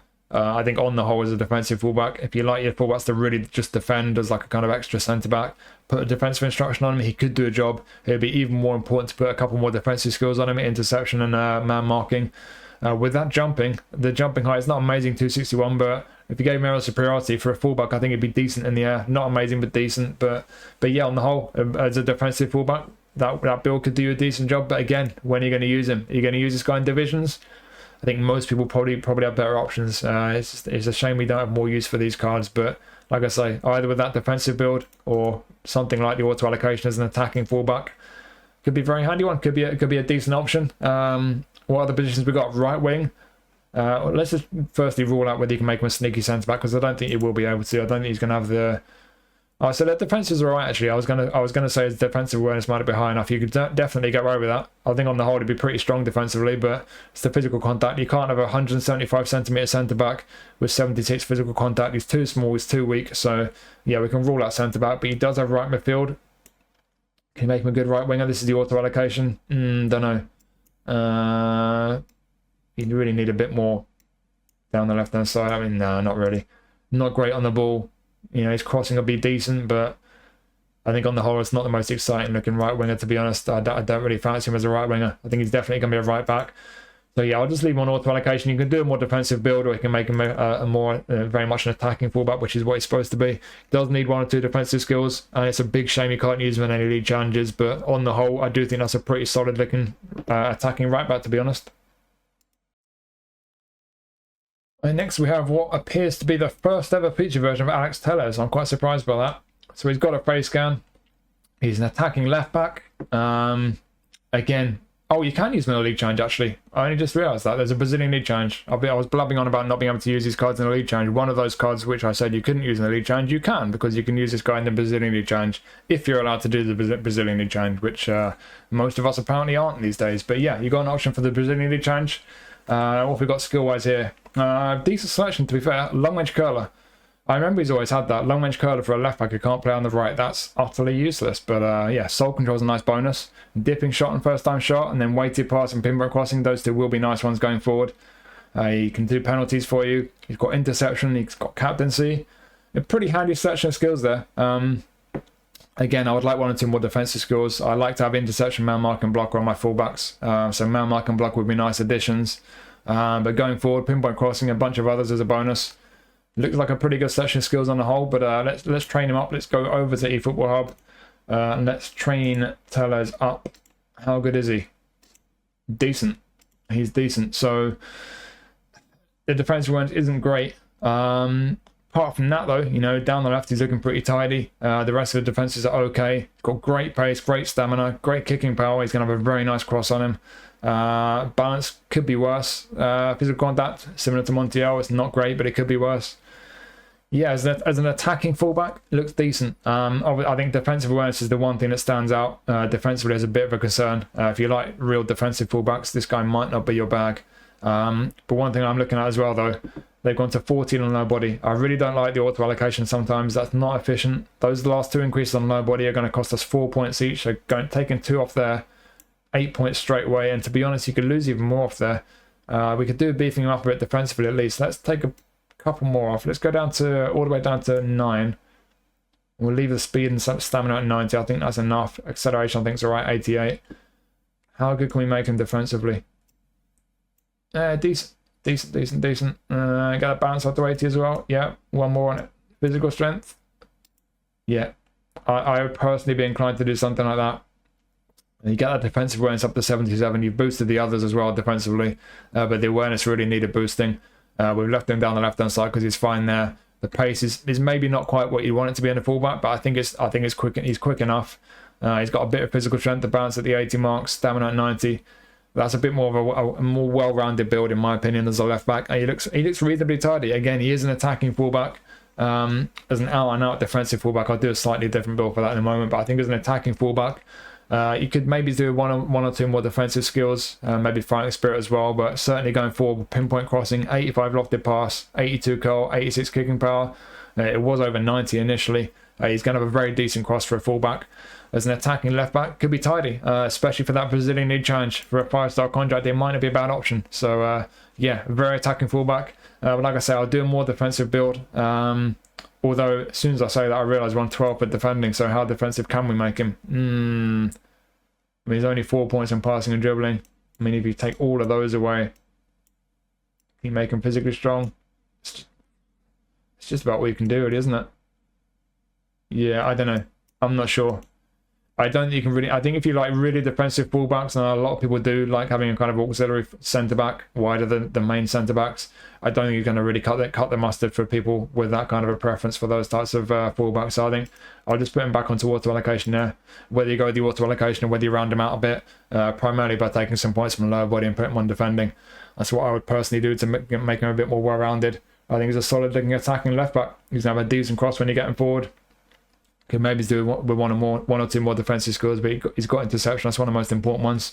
Yeah, it's another tidy left back. And whereas Montiel, you can't use him in the league challenge, whether I didn't initially clock it, you can of course use this Alex Telles card in the Brazilian league challenge if you get the Brazilian league challenge. So he could be a decent option. It's a good attacking left back. This we do have a couple more positions as with Montiel. We'll try a sneaky centre back build, but I'm not confident. Yeah, the defensive awareness isn't good enough. The physical contact's not good enough. You're not going to make this guy a usable centre back. Left wing though, can we make this guy a decent left winger? Maybe. So all we've got is 1 point in defending. Yoink, I'll take that back. Don't need quite that much on the body again. I'll leave that on 9. If you go from 9 to 10, you get 2 more on kicking power. We'll go 9 for now. Just want to see how good we can make him on the ball. So we can get him up to 88. We can get that +2 from 86 to 88. So we'll get him up to 88 for ball control and dribbling. 90 lofted pass will do me nicely. I'll leave that there. I'm going to go on +1 dexterity because his attacking awareness isn't great. And we get to the 80 mark for balance. 1 point left. Where's that going to go? Stick it on aerial. I don't think there's much else we can do in terms of shuffling points around. Yeah. So he won't have an active playing style as a left winger. But pace is good. Stamina is good. Balance could be higher, but it could be worse. And then on the ball, you've got out to 88 ball control and dribbling. He's not going to be bad on the ball. He's not going to be bad at all. And the low pass 85 is decent on a wide man. Lofted 90, curl 86, kicking power 86. He's going to have a very nice cross on him. So if you don't fancy this guy as a left back, but if you like putting a lot of crosses into the box, which a lot of people do these days, as a left winger, you want to spam some crosses, he could be pretty handy, to be fair. He could be pretty handy. So that is an option for you. There's a couple of ways you can use this guy. Like I say, if you get to do the Brazilian League challenge, then it could be an option for you. I think as a left winger, whipping some crosses in without an active playing style, albeit it could be handy there. But certainly as a left back, I'll leave him on auto allocation there. I did shuffle the points around. I'd recommend doing that, but whether you do that or not, he's a very attacking left back, but he's a pretty handy one. So yeah, Brazilian League challenge could be a very handy option for your left back, maybe a left midfield. If you don't get the Brazilian League challenge, maybe for your Man United past and present or something like that, if he's played for one of the teams you played for, could be a handy one. Or even outside of that, if you're lacking options and you like an attacking left back, I don't think it's an amazing card. I don't think it's certainly not a top tier one, but for a 5-star contract, if he suits you, if he's your kind of fullback, I think you could certainly do worse. It could be a solid option for a 5-star contract, to be fair. And next we have Alan Varela, anchorman defence midfielder from FC Porto. He's got a face scan and got that fairly recently. He's got unwavering form. He can't use many league changes. That's a bit of a shame. He does get a live update though, and he's unwavering as well, so that's good. Pretty good searching skills on this guy. So we got soul control, a nice bonus on the defensive mid. And then we got 1 touch pass, 3 passing, weighted and low loft. We've got all the passing skills there. Defensively, we've got interception, blocker, slide, and tackle fighting spirit. we're pretty well equipped on this guy. I think the one skill I want this guy, certainly as a DMF, we'll look at CMF and AMF as well when we train him up, but as a DMF, I would give him man marking as well. You could give him aerial superiority. He's not the tallest, he's not got great jumping, but you might give him aerial, but I think man marking is the one skill he really needs. Apart from that, very well equipped skill-wise. So let us jump over to eFootball Hub. Let's see how well he actually trains up. How good is his Varela card? He's pretty interesting looking. So there was a previous version of this guy. This is only the second time I've had a special version of him. I got the previous one from some kind of legend box. It was slightly better than this one. Not a massive difference though. From his GB card, they put a bunch of points on dribbling. At level 1, they put 8 on dribbling, 6 on speed, 7 on acceleration. So pace and dribbling been boosted on an anchor man. Strange. The rest of his attributes up by between 1 and 4 at level 1. But yeah, not quite as good as the previous version of him, but not a massive difference. Shuffled around a bit as always. And yeah, he's looking pretty solid. The one thing with this guy that's not looking too great is the physical contact. On a defensive midfielder, an anchor man, you want a bit more physical strength. He's not got the longest legs as well. I know a lot of people are bothered by that. That could be a slight concern for some people. So there are a couple of drawbacks with this guy. It's just the physical strength, and then he's not got the greatest kind of, he's not got the reachiest legs for making those interceptions. But there are plenty of qualities there. Down the left, he's fine for a defensive midfielder. Down the middle, he's strong defensively. Shame we're not quite hit the 90 mark in awareness and tackling, but I'm not sure how efficient it would be to try and get to that mark. Because you're going +4 after that with the next increase on defending. Down the right, pace is decent with the boost he's had. Balance and stamina as well, but yeah, physical contact is a bit of a concern really. So that's the one attribute we could do with boosting a bit. It's difficult to really find the points to boost it. You can nick one off lower body. I don't want to lose too much stamina, and you could nick a couple more if you really want to boost his strength a bit actually. And to be honest with it, depending, it'd be nice if they're all 90 plus, but I'm actually going to take one away from there. I'm not going to take another one away because then you'd lose 2 off the awareness and tackling. You're at that point where you go from 86 to 88, so I'm going to leave them on 88. That at least gives us 9 points, and that'll let us go to 8 on aerial, get us to 75 physical contact. It's still not quite as high as I think most people would want it to be on a defensive midfielder. That last point, I think what I'm going to do actually, I'm going to take 1 off dribbling. I don't think you'll notice that, and get that low pass up to 90. That'd be nice. So yeah, just the physical strength is a concern really. You can boost it a bit like I've done there, but 75 on an anchor man, it's probably not what most people want. So that's the one concern with this guy. But apart from that, everything else down the right is looking fine. Defensively, he's looking strong. Down the left, he's looking fine. He's got a nice passing for an anchor man. It's a pretty solid looking card. I've not used the version I've got a great deal. I've used him mainly against AI. I'm not sure I've used him at all online. Maybe he's once or twice in co-op. He is decent. It's just that physical contact that's a bit of a drawback for him. But if you don't mind that, he's got lots of qualities. Just depends what you look for from an anchorman, because a lot of people in an anchorman, they want a big, physically strong, defensively strong player. And this guy physically just doesn't quite have that profile. But if you like your anchorman to be quite comfortable on the ball, you don't mind the slight lack of physical strength, he's certainly got the passing. He could be a very nifty one, could be a decent one to have. Like I say, he can't use many league challenges. It's a bit of a shame. So he's either going to be in your main squad for divisions, or maybe an Argentina squad if you do one of them. Could be a handy one as a DMF. But we'll just do a couple of different builds with this guy. Firstly, you can train with a centre back. We'll rule out sneaky centre back first. Is he a sneaky centre back? No, because he's physically weak and he's terrible in the air. What's the vertical reach? 254.9. Yikes. Yep. Stay away from my defence, please. Let's go back to DMF. Let's try and make a deep line playmaker kind of build. So yes, he's got the anchorman playing style. He's not going to make many forward runs, but I like using anchorman quite often, to be honest. I've got a player of the week, Bruno Guimaraes anchorman. I've got a Tonali anchorman. I like to get him on the ball as anchorman and playmate from deep. So let's just see if we can do that kind of a build. We'll go all the way down to 4 on defending. We'll leave 4 on aerial strength. We need a bit of physical strength at least. Nick 1 off lower body. Got 22 points to play with. Hello, lovely. We'll make him more comfortable on the ball for sure. We get up to that 88 mark on ball control and tight possession. Nice. We'll give him a bit more balance and attacking awareness. And then we've got 4 points left. Yeah. I'll give him a bit more defensive ability. So this is kind of a double pivot type of a build where he's going to do a bit of everything. He's got the passing and defending skills. He's not as strong as his auto allocation, obviously, with defensively. This is a different build we've given him. We've got a nice amount of bounce on him now. Made him more comfortable on the ball. He's got that nice passing as well. In some kind of double pivot, yes, he'll be hanging back quite a bit. He won't make many attacking runs, but could be pretty handy. Could be pretty useful. And then if you wanted to move him up the pitch a bit, I think, to be honest, that build there, I'll use that as a centre midfielder as well. If you don't want him to be held back by that anchorman playing style, if you're playing with a centre midfielder, he will not have an active playing style, so he will start moving around a lot more. Maybe not as aggressively as a box-to-box, but he will roam around a bit more. We'll get off the pitch a lot more than an anchorman would. So you've got that option as a centre mid, and I think I'll stick with that kind of build as a centre mid. And then you've got attacking mid as well. He's certainly got the passing skills and soul control, so he's got some decent skills going forward. So he'd be kind of like a playmaker, but obviously he won't have an active playing style as an attacking midfielder. But if we take all the points away from defending, we'll forget the aerial as well. Get more comfortable on the ball. The big concern for me is the attacking awareness. That's not good at all. And he can't shoot to save his life. So yeah, would you see this guy as an attacking midfielder? I don't think many people would, to be honest. Yes, he's going to be nice on the ball. He's going to have nice passing, but the attacking awareness sucks. The shooting sucks.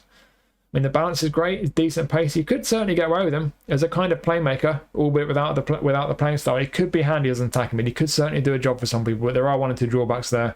I think for most people, this guy, I'll leave him on auto allocation. He's either going to be an out-and-out defensive mid with the anchorman playing style, or he's going to be in some kind of a double pivot with more of an all-round build like I did just before. So yeah, it's a decent card, this. Like I say, the one real drawback as a defensive mid is the physical contact. That's the one thing that holds him back in just about, most roles, really.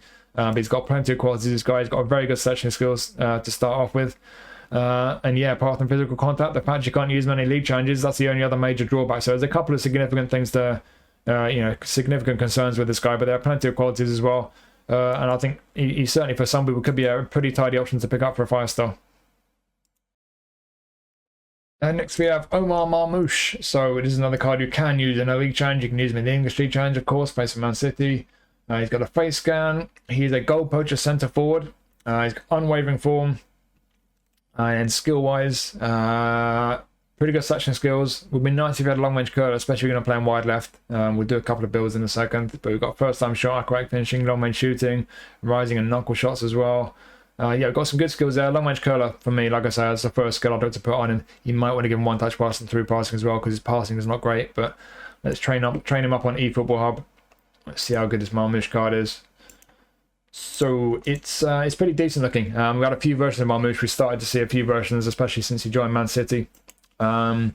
There was one in a national pack just before he joined Man City when he's still at Frankfurt, and it goes to about the same level as that one from the national pack. To be honest, the stats are kind of shuffled around a little bit.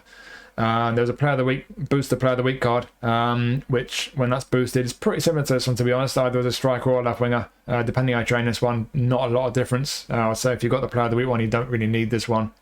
There's one of the new transfers. I think was it the winter transfers pack? Some kind of new transfers pack when you join Man City. Slightly better than this one as a left winger and as a centre forward, to be honest, but the stats are kind of shuffled around a little bit. He's had a very mixed boost from his GP card. They put 7 points on ball control at level 1, 9 on tight possession, 6 on physical contact. Those are the biggest boosts he's had. There are a bunch of attributes that haven't been boosted at all, and the rest are boosted by between 1 and 4, except heading, which has been reduced by 1 for some reason. So yeah, he's lost the point of heading. That's not going to make any real difference. So I don't know why they bothered doing that, but yeah, he's looking pretty decent. First thing I'm looking at here, the attacking awareness is great, 92. Balance is the same, acceleration 96, but the finishing is not quite at 90. Is it going to make a lot of difference? Probably not, but nice to hit the 90 mark with a few more attributes. So I'm going to take 2 off dexterity, 2 straight onto shooting. Bang. Look at that for me straight away. Looks a bit nicer. We nice we get that speed up to 90. Can we spare the points from anywhere? Yes. Yeah, I think that's all I do. Not going to make a massive difference. But nice to hit the 90 mark on a couple of attributes. Speed and acceleration and balance, awareness and finishing, all 90 plus. On the ball, he's alright for a goal poacher. Passing is not great. Like I say, you might want to give him one touch pass and through passing. Even if you do, be careful with his passing because he's not great at passing. Not too weak. Physical contact's at least at the 70 mark. Bit of kicking power as well. Yeah, it's a pretty tidy looking centre forward. I think it could be a very, very decent one especially for the English League Challenge. I think for Man City fans as well, if you've not already got a good version of him, it could be a very nice one to pick up with a nominating contract. Like I say, I think long range curler, whether you play him centrally or wide left, long range curler would be a really good one to give him. I wouldn't use him as an SS. I don't think you're going to be able to make his passing good enough. We'll just see what it says as with the auto allocation for SS. Yeah, so tidy on the ball, decent elsewhere, but you've got to be able to pass the ball back when you're playing behind the attack. So And likewise on the right, you're not going to be able to make his crossing good enough as a right footer. So the only other build I'll do is I'll do a wide left build. I'll start from this. I'll use this as a starting point. I'll leave him like that on the ball. Give him some more speed. He looks decent, to be fair. What are we going to do? I'll tell you what we're going to do. His passing is not going to be great regardless. I'm not going to bother boosting that. I'm going to see if we can get to the 88 mark, get that 86 to 88, the +2. Just need 1 more point. I'll nick that 1 point from passing there. So we get to 88 kicking power. So speed and acceleration 92. It's got decent, very decent kicking power, very decent balance. It's good on the ball. Attacking rates 88 is great on a wide man. Finishing 83 is decent enough. Yeah, passing is the one drawback really with him if you play him out wide. Be very careful not to ask too much with his passing. I would give him one touch pass and through passing. I would also give him long range curler. If you do give him long range curler, I think he'll be very effective off that left wing. The pace on the ball, the attacking awareness, he'll have a decent long range curler if you give him that skill. Finishing at 83 with the curl and the kicking power into the 80s. Yeah, 2 ways you can use this Marmoush card as a striker or wide left. It's another solid version of him. And whether you use him as a striker or as a wide forward, where you won't have an active playing style, by the way, I think it'll be a very effective one, a very decent option for the English League Challenge and in general. It could be a pretty decent card. So a couple of ways you can use him. Not the best version of him that we've had, but and I would say as well, we're likely to get more versions of him in future. I wouldn't be surprised if we get a Showtime at some point. But yeah, if you want a good version of Marmoush, or you just want a good option to play either through the middle or wide left as an attacking option in the English League Challenge, especially, it could be a pretty tidy option for a 5-star contract. And next we have another Griezmann card. We had quite a few versions of Griezmann at this point. We had a legend version, which I've got, which is obviously better. There's a Showtime version, it's a bit better as well. I've had 1 or 2 better highlight cards than this one. Loads of highlights on the whole. 1 or 2 are a bit better. He's got a face scan, of course. Had a bunch of Player of the Week cards, loads of Player of the Week versions. Some of those are a bit better than this one as well. So this isn't the best version of Griezmann. There was actually a nominating contract previously. I think it was an MVP pack, maybe it's a year and a half ago, something like that. I had that one until I got his legend card, and then I didn't need it anymore, obviously, so I got rid. But that previous nominating contract one looks slightly better. I think it's just 1 higher overall, but the one most noticeable difference when you look at the attributes on this one compared to the previous nominating contract one, that previous nominating contract one had better finishing, but this one's got better attacking awareness. So that's the one real noticeable difference between this one and the previous nominating contract one. Looking at his attributes from his GB card, some have been nerfed, some have been boosted. It's a weird boost on the whole, very mixed boost overall. He's lost a few points of his ball control, his finishing and his stamina. His dribbling, his speed and his balance are up a few. There's a bunch of attributes up by 1 or 2. There's a bunch that haven't been boosted. It's a very strange boost on the whole. But yeah, at the end of the day, it's a Griezmann card. He's got a good section of skills, Greasy. First time shot, accurate finishing. Depends where you're going to use him. Got through passing. Heel trick's nice. Yeah, he got a bunch of good skills there. There's a few you could do with. Long range curler be a very good one to give him. What else did you give him? Maybe his long range shooting. 1 touch passing. Those are the skills I'd like to give him first. Maybe his outside curler.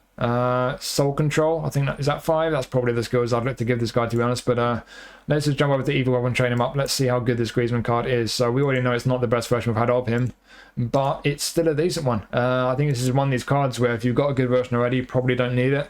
But if you don't have a good Griezmann card, it's still a good one to pick up for a nominating contract. So it's basically a freebie. It's a very nice looking card. As you can see there, the awareness and all the on-the-ball attributes, all 90 plus, looking really nice there. The passing depends where you play him. In some positions, not good enough. As an SS, probably passable. He's got through passing. Finishing as an SS, he's good at 86. Not the quickest. Obviously, he's getting a bit older now. He's never had rapid pace, albeit you can make his legend card quite quick. Reasonable acceleration. Not very strong. Balance isn't too amazing. Not great stamina. So, yeah, real mixed bag. Got some really high ones, a few decent ones, a few low attributes. Just depends where you're going to play him. So let's just, I'm going to start with attacking midfield or do an attacking mid build. You don't need that much on the ball when your passing's lacking. Let's get his passing up a bit. There we go. I'll just do that. I don't think it's worth all the points it would take to get him up to past 88. I think 88 will be fine on low pass. He's got through passing. I'll give him 1 touch pass if you're going to play him as an attacking mid. That attacking way is 90 for an attacking mid with the whole player playing style. Yikes. That is interesting. Take a couple off there and then we can boost his speed a little bit. In fact, yeah, I think I'll just do that. yeah, as an attacking midfielder, that's what I do. So fantastic attacking awareness, 90 attacking awareness on a whole player attacking midfield, and he's nice on the ball. He's got decent passing, finishing over 80. Not the quickest, but yeah, as an attacking mid, that could be very interesting. I think I'll be inclined to build in something like that, I think. And then you could position train him as a wide midfielder, but I'll do a wide right and wide left build. Whether you use him as a wide forward or a wide midfielder, it'll be roughly the same build. So take a bunch of points back off passing. I'll leave the low pass at the 80 mark. Got 4 shooting initially, see how good we can make him. The speed is the issue. I think I'll probably just do that. We'll get him to 85 speed and acceleration. That last point, I'll just dump it on aerial. It doesn't really matter. Yeah, I don't know. He's certainly not slow, but he's not the quickest either. So as a wide man, I don't know. If you gave him long range curler, wide right, cutting it onto his left foot with all the other skills he's got, throw long range curler into the mix, I think coming off the right wing could be very interesting. If you're going to play him wide right, I would personally be inclined to play him as an SS. So I'll position him as a kind of right wing forward, but I would set his position to SS, and that way you get the whole player playing style active. I would much rather have him as a wide whole player SS than a right wing forward without an active playing style. But if you do that, with the attacking awareness combined with his playing style, especially if you give him the long range curler skill, I think he could be handy. He's not the quickest, probably not as quick as most people would like a wide man to be, but everything else is looking pretty nice. That could be pretty effective. From wide left, he's got pinpoint crossing, but you're going to be able to make his crossing good enough? I mean, you'd have to sacrifice so many points from elsewhere. I don't really think so. I mean, you can get his lofted to 80. I mean, is that what you really want for someone on the left putting crossing? I don't know. Not the quickest, not a brilliant cross, even with pinpoint crossing, because 80 for lofted pass isn't great. I'd like it to be higher. So, yeah, if I was going to play him on wide left, I'd do that, but I don't really fancy it. I think he's going to be better through the middle. So we'll go back to a kind of number 10 build. We'll go back to auto allocation. If he's an SS, I still want more passing, but I think going up to 8 on passing, that'll be fine as an SS. And then that last point, we'll get his speed up to the 80 mark. Yeah, as an SS, with that attacking awareness combined with the whole player playing style, again, we'll be getting into very good positions. He'll be getting on the end of things, tidy on the ball. We'll have a reasonable passing. 86 finishing on an SS is decent. He's got first time shot. Yeah, could be very effective there. I've used my Griezmann wide right and as an SS, and he's pretty effective both ways. He takes out good positions. He's got a bit of end product. He's a nice one to have. Can be pretty handy. Could play him as a centre forward as well without an active playing style. Can we make Griezmann a striker? You don't use as much on the ball as a striker. Let's just see. Oh, can we get him to 90 finishing? I bet we can. Or can we? Just about. Well, we don't need those passing points on centre forward, do we? Hang on. What are we doing here? Yeah, there you go. Centre forward. He won't have an active playing style. Oops. He won't have an active playing style as a centre forward. That will bother some people. And he's not the quickest either or the strongest. But awareness at 90, finishing at 90. Passing is decent for centre forward. 90 plus and all those on the ball attributes. Could be an interesting option. I've not really used mine as a striker. I think I've only used mine as a striker in co-op a few times when the game just didn't give us many striker options. I've got to be honest, he was pretty effective when I have used him as a striker. He seems to get into good positions. He can do the business as a striker. So that is with the legend version of him, to be fair, though. It's obviously a better card, but yeah, as a centre forward, it might be worth giving him a go. They could do a decent job for you there. Certainly can make a lot of these attributes very decent, but I think for most people, just switching back to auto allocation to finish off, I think for most people, some kind of number 10 behind the attack is probably where you're going to use him. Maybe he's wide right if you don't mind the slight lack of pace, and especially if you give him long range curler. But you've got a few ways you can use this guy. As I mentioned, we have had a bunch of versions of Griezmann at this point. We've had loads of Griezmann cards, and there have been quite a few that are either as good as this one or in a bunch of cases slightly better, whether it's Player of the Week cards, Showtime Legend, or one or two of the highlight cards, even the previous nominated contract cards. So it's not the best version of Griezmann that we've had, but if you don't have a good version of him, it's still a good card, and for a 5-star contract, especially considering you use this guy in a Spanish League Challenge and he's quite versatile as well. There's a lot to be said for this card. So yeah, like I say, if you've got a good version of him, you probably won't really need him, but if you don't have a good version already, it could be a really nice one to pick up for a 5-star contract. And the last of our 5 stars is Sergej Milinković-Savić. So we've got a face scan. That's an old face scan. He plays for Al Hilal now, so it's another one of his cards that you can't use in the Elite Challenge currently, which is a big negative. But big positive is that it's pretty rare to get a card of this guy. It's been a while since we had one. We've had a few in the past from when he was at Lazio. There was a Showtime version, which is obviously the best version I've had of him. And one of the previous highlights was slightly better than this one, the one in the Rome Derby pack, but this is still a good version of him. And like I said, it's a rare one. It's not often we get a Milinković-Savić card. And it's a solid version of him. From his GP card, they put about 7 points on acceleration. Some of his attributes haven't been boosted at all, but the rest of them boosted between 1 and 4. But it's the acceleration that's had the biggest boost. He's got unwavering form. He won't be getting live update these days. It's a big shame. He's got unwavering form at least. And he's one of these guys who's got a slightly different profile. He's very much, I know he's registered position centre midfielder, but he's a very attack-minded centre mid, or he's an out-and-out attacking midfielder. But he's 6'3" and he's quite strong physically. It's a slightly uncommon physical profile for a player like this. And then skill-wise, we are lacking a few. So we've got a few nice skill moves on the ball. Total control is always a good one to have on attacking players. A couple of shooting skills there, long range shooting especially. One touch pass, but we could do with through passing. Could do with maybe his long range curler, first time shot. Especially on a player who's quite big and tall, and he's going to be a little bit on the clunky side. He's not got great balance. First time shot I think would be extra important to help make sure he gets his shots away cleanly, first time shots. But yeah, long range curler and through passing would be handy as well. But yeah, just a few skills you could do with there. But let's just go and train him up and see how good he is. So he's, like I say, it's not the best version I've had of him, but it's still a solid one. But it's one of these cards where it's a slightly unusual profile that he's got. He's not got great balance. He's not got great acceleration, so he looks like he's going to be quite clunky. But I will say, I was quite pleased when I saw this guy was in the pack, because in the early days on eFootball, I had his GP card and I quite liked it. Yes, he's not the most nimble, obviously, when you get him on the ball, but he for me, maybe it's a placebo thing. We all find different things with different players, but I always felt like he felt a bit better on the ball than his stats looked like he was going to be. So I can't guarantee that's the case, but I don't know with this card again whether it's going to still be the case. I've not used him in quite a while now, but yeah, based on my experience, I would say he might feel better on the ball than it looks like he's going to feel. But it does certainly look like he's not going to be great. The low balance, fairly low acceleration, 6'3". But he does have good on the ball attributes there. He's got good passing as well. You still want to give him through passing.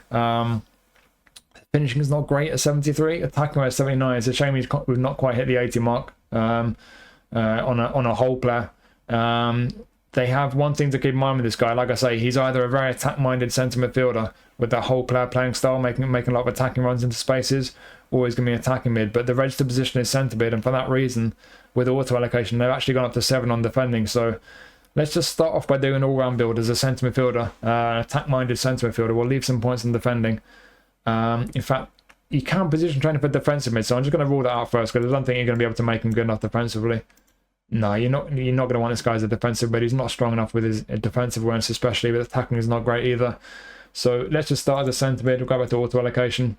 So it would be nice if we could nudge that defensive awareness up to 70. I think we're going to have to sacrifice a bit of passing here and a bit on the ball as well, because we need a bit more balance.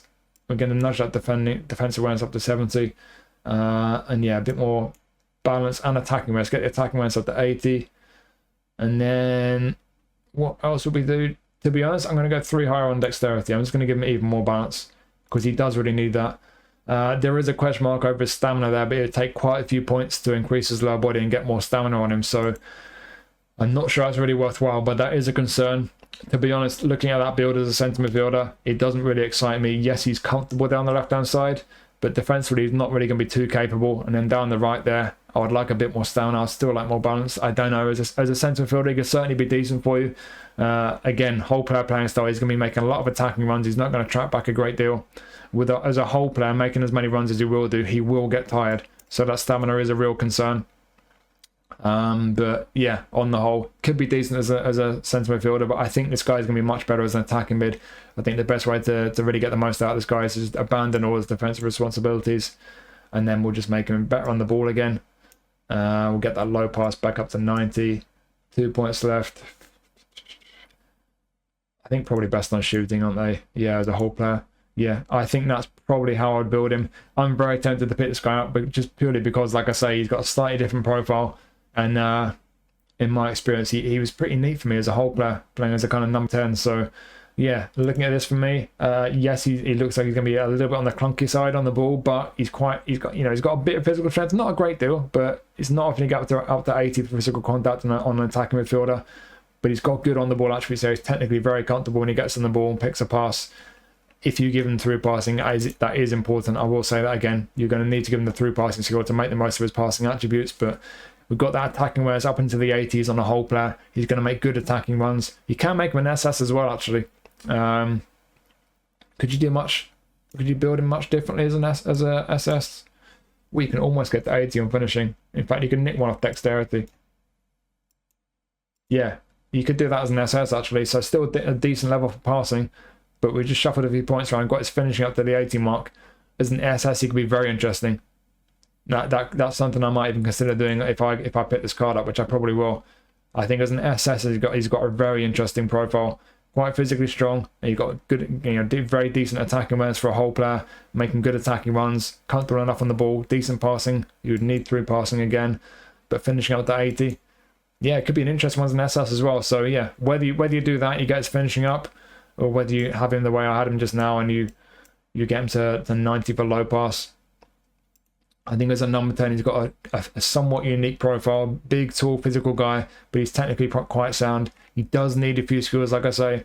What were the 5 I said? Through passing, long bench curler, first time shot. Has he got... Yeah, he's got self-control. What were the other ones? I forget now. Through passing, first time shot, long bench curler, outside curler, heel trick, fighting spirit. Yeah, there's a bunch you could give him, but certainly I think long range curler and through passing would be the first 2 I give him, and first time shot as well, because like I say, a big tall guy has not got great balance. You want to help make sure he gets his first time shots away cleanly. So yeah, he's got an interesting profile, this card. Like I say, that could be something that appeals to you, but if you like your attacking mids to be small and nimble and quick, he probably won't suit you, but he is a bit different. Again, though, you can't use him in the league change, so there are negatives with this guy, but there are positives as well. Quite a rare card, quite a unique profile. Depends which way you look at it. So for some people, it's probably not going to appeal at all, but I think for a fair few people, including myself, it's quite an interesting one. It's a bit different, and it might be a pretty interesting one to pick up for a 5-star contract.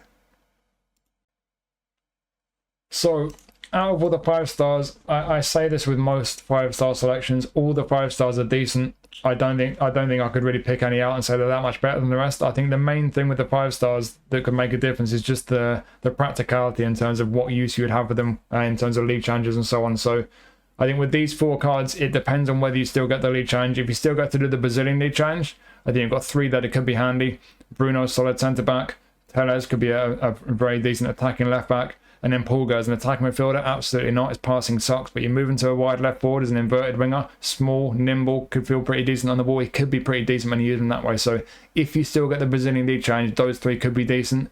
If you still get the Turkish League Challenge, Diogo Carlos could be a very solid centre-back option. If you don't get those League Challenges, I'll put all those 4 cards in the same bracket as the rest of these 5-star cards. They're all decent, just depends what you're looking for. But these 2, I think, overall are probably my pick because everyone gets to do the English and Spanish League Challenges. So on that basis, because you get that use out of those cards with you got a league challenge to use them in addition to the fact they're both very good cards as well. Griezmann with his versatility behind the attack, you can put him wide right, you could even use him as a striker. Obviously, unless you've got a better version, which you may well do.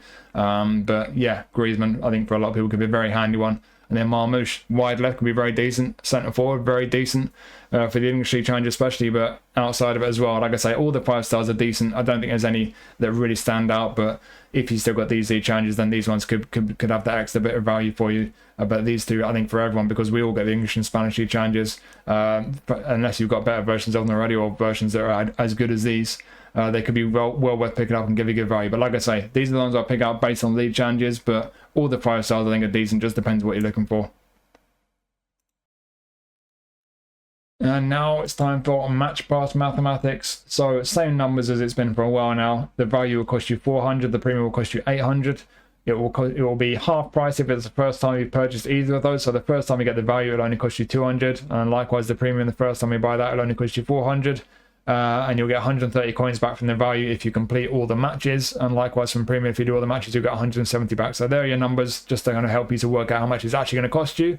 We're going to look at the 2 players you will get this time. So the value match price, we get Romeo Lavia from Chelsea, and the premium, we get Marquinhos from PSG. So let's jump over to the eFootball Hub, and we'll start by looking at Romeo Lavia. So this is the second special version we've had of Lavia. Now, we've had just one that was in Sangala Legend box highlight card. It's around about the same, really, to be honest. Not a lot of difference with this one overall.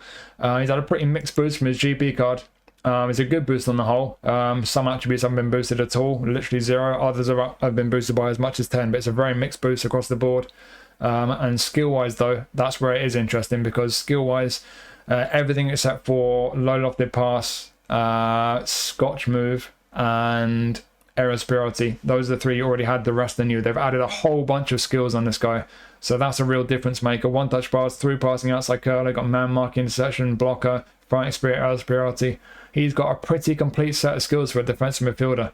Very interesting. So again, like with Varela, he's not the biggest, he's not got those crazy long legs like players like Vieira do, but he's quite quick and nimble, and not pretty much everything on the attribute wise is looking pretty decent, to be honest. I'm not sure I'd change anything really.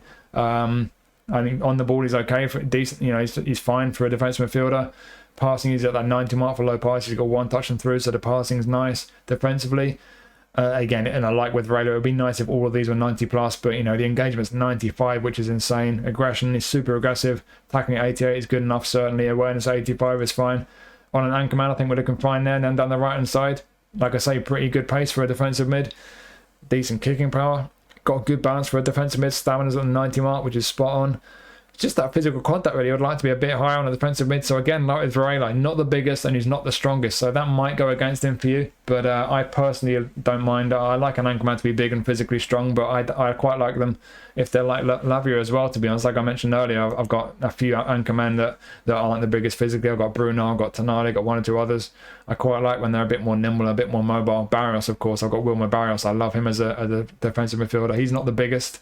He's not got crazy high physical contact either, but he's brilliant for me. So yeah, this guy to me looks very, very interesting. I don't think I'll change anything. Like I say, I mean, again, auto allocation going up to 13 on defending. That last increase is 4 points, but you do get the tackling +2 from 86 to 88. I would probably just leave that, to be honest. I think this is one of those rare cards where I wouldn't touch the auto allocation. I think it's absolutely fine. I think it's like a really strong defensive midfielder, as long as you're not hell bent on having big, tall, leggy defensive midfielders.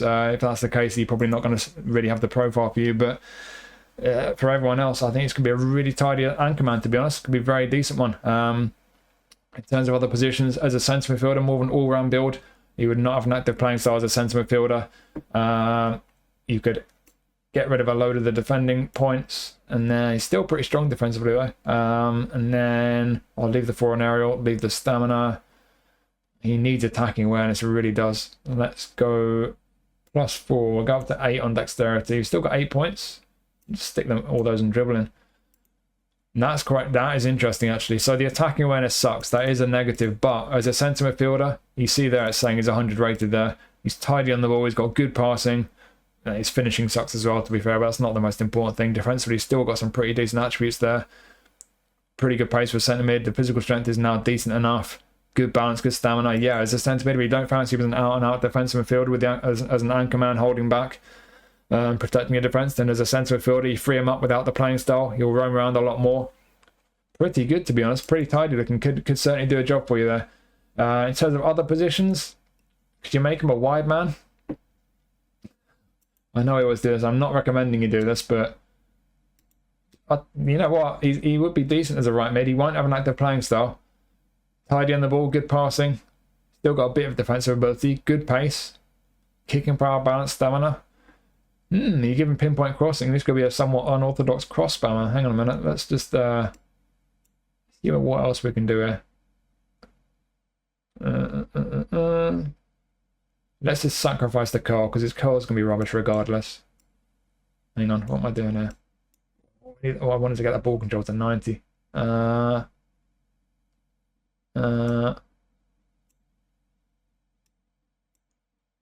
Is it worth it? Probably not, but no one's going to do this anyway, so who cares? Yeah, there you go. Giving this guy pinpoint crossing, right midfielder with an active playing style, quick, The lofted, fair enough, there's no curl, but lofted 90, kicking power 90. With pinpoint crossing, you could have a very decent cross. Bit of physical strength still, but balance 90, stamina 93. Nice on the ball.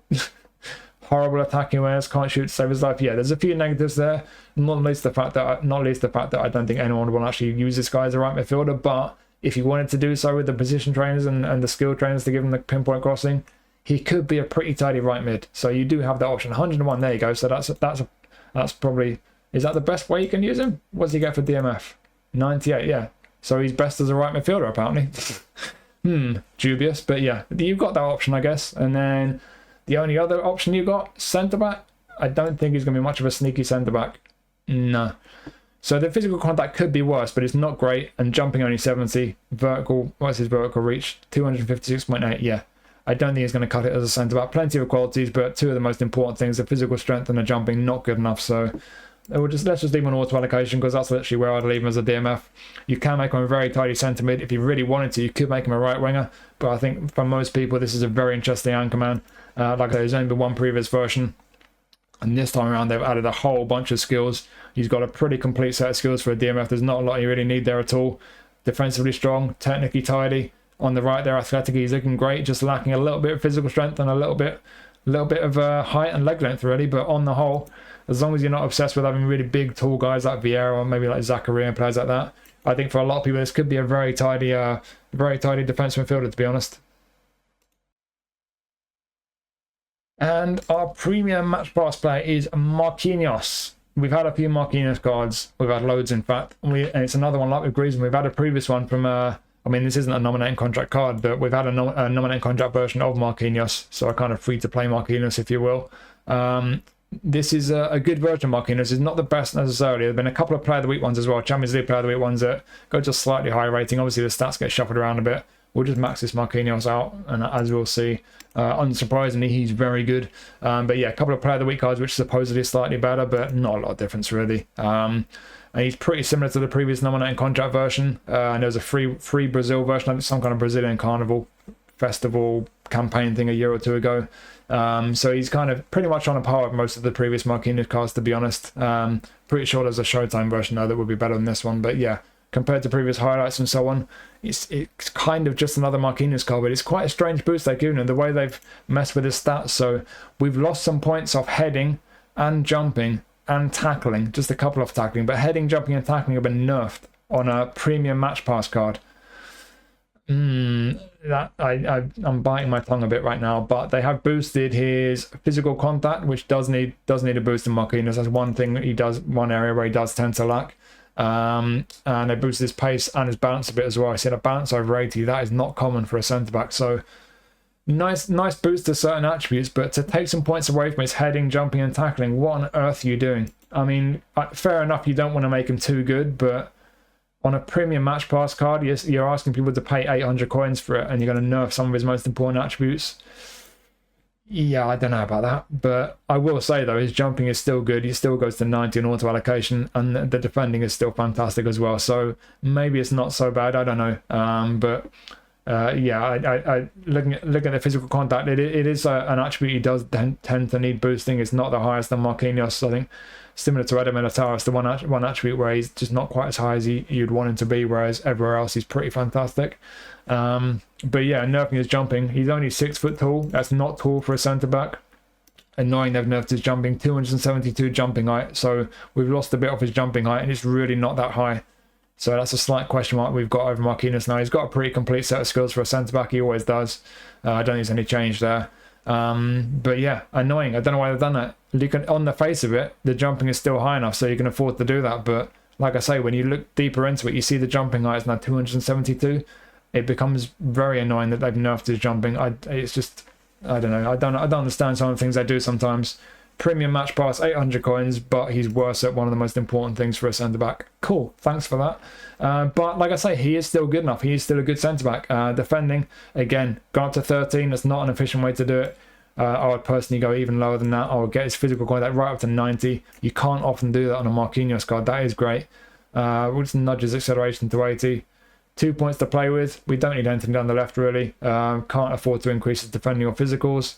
Is it worth increasing the speed or acceleration? No, we'll stick him on goalkeeper 1 and get him more jumping back. Yeah, you could even take more points off lower body, to be honest, if you wanted to, and get more on goalkeeper 1. That might actually be worth doing, to be honest. In fact, I think it is. So you can get that jumping height to 276 with 96 jumping. Physical contact 90. Again, you don't always get the great physical contact on a Marquinhos card. 90 plus all your defensives there. Pretty nice down the left for a centre-back. 80 plus speed and acceleration. Don't always get that on a centre-back. Bounce over 80. You certainly don't always get that on a centre-back. So, like I say, the fact they've nerfed a few very important attributes is very, very annoying. It's very strange. I don't know why they've done that. You could well argue that you don't need those points and you can afford to do that because, as you can see here, the way I built him, he's still great overall. But it does annoy me that, and it is also worth keeping in mind again that this is another one of these cards where there is no league challenge for you to use this guy in. So for your main squad, could he be good enough? Quite possibly. It's a great card. The Roca Brazil squad could be great for that. My Marquinhos has been a mainstay of my Brazil squad. So like I say, just looking at it objectively in isolation, fantastic centre back, plenty of qualities there. But like I say, lack of league challenge, the way they've nerfed certain attributes, really annoying. So pros and cons there. Is it worth 800 coins? That's down to you. It's up to you to decide, but I think for a fair few people it might well be worth it. It's definitely a very nice card. And just to quickly look at other positions as well, you can make him a CMF if you wanted to. Let's start with right back. Can you make him a decent right back? To be fair, he's not bad as a right back. It's obviously going to be a defensive right back. He's not going to be when you want to get him on the ball and run up and down the wing whipping crosses in. But if you want him as a real defensive fullback, put a defensive instruction on him. Acceleration's a bit iffy, but the speed's at 90. Physical strength, balance, stamina, a little bit iffy. Defensively fantastic for a fullback. And then down the left, he's not actually that bad at all. So as a very defensive right back, I don't think I'd change much with the auto allocation, to be honest. I think it could be pretty handy there if you like that type of a fullback, obviously. Like I say, though, if you like an attacking fullback like I do, look away now because he ain't the guy. But a defensive fullback, yeah, maybes. And then moving him into midfield, he's already fully proficient DMF. I don't know about that. Got to make him better on the ball. Yeah, that's a bit iffy for me. If you like your defensive midfielders to just be really strong defensively and physically, and you don't mind them being poor on the ball, he might be handy for you. He could certainly do a job for you if that suits you. But for me personally, and for some other people, I like any kind of midfielder, defensive or otherwise. I want them to be more comfortable on the ball, and I want their passing to be better. He's not got one touch pass or through passing. Low pass at 80 is not good for any kind of midfielder. You don't want to risk giving the ball away in front of your defense. So yeah, if you don't mind the lack of technical ability, it could be a very effective DMF. Certainly defensively fantastic in that role, but yeah, for me personally, I don't think he's quite good enough down that left column. And then centre mid, we'll finish up centre mid. I'm not sure you're gonna be able to make Marquinhos much of a centre mid, but we'll have a look. Yeah, I don't know about that. Not great on the ball, not great passing. Still defensively quite strong as you'd expect. Down the right hand side, lacking stamina. The attacking is horrendous. Are you going to make Marquinhos a centre midfielder? No, you're not. You're going to leave him as a centre back. And whether you leave him with the auto allocation with those really great defensive skills there, or whether you beef him up in a couple of other areas where he could do with getting a bit more physical contact, especially jumping on him, it's a very good Marquinhos card. Is it the best Marquinhos card we've had? No, but it's pretty much on the same kind of level as previous ones. But like I say, they do get shuffled around a bit in terms of the attributes, the way they boost them, and the way they boosted this one, or rather nerfed him in several very important areas. You could well argue you can get away with it, and it's good enough on the whole. But it's still very annoying on the card that they're asking 800 coins for. I don't like the way they've done that. So yeah, there are a couple of real negatives that and the league challenge, but obviously it's a very good card when you're looking at it in isolation. So just depends on your own situation. If you got a good Marquinhos card, are you bothered about the way they've nerfed him? Can you afford the coins? I don't know. Only you can answer that, but for some people certainly it could be a very nice centre-back card to pick up. So there are all your new nominating contract and match pass players. Hopefully I've helped you to make your decisions about who to be picking up.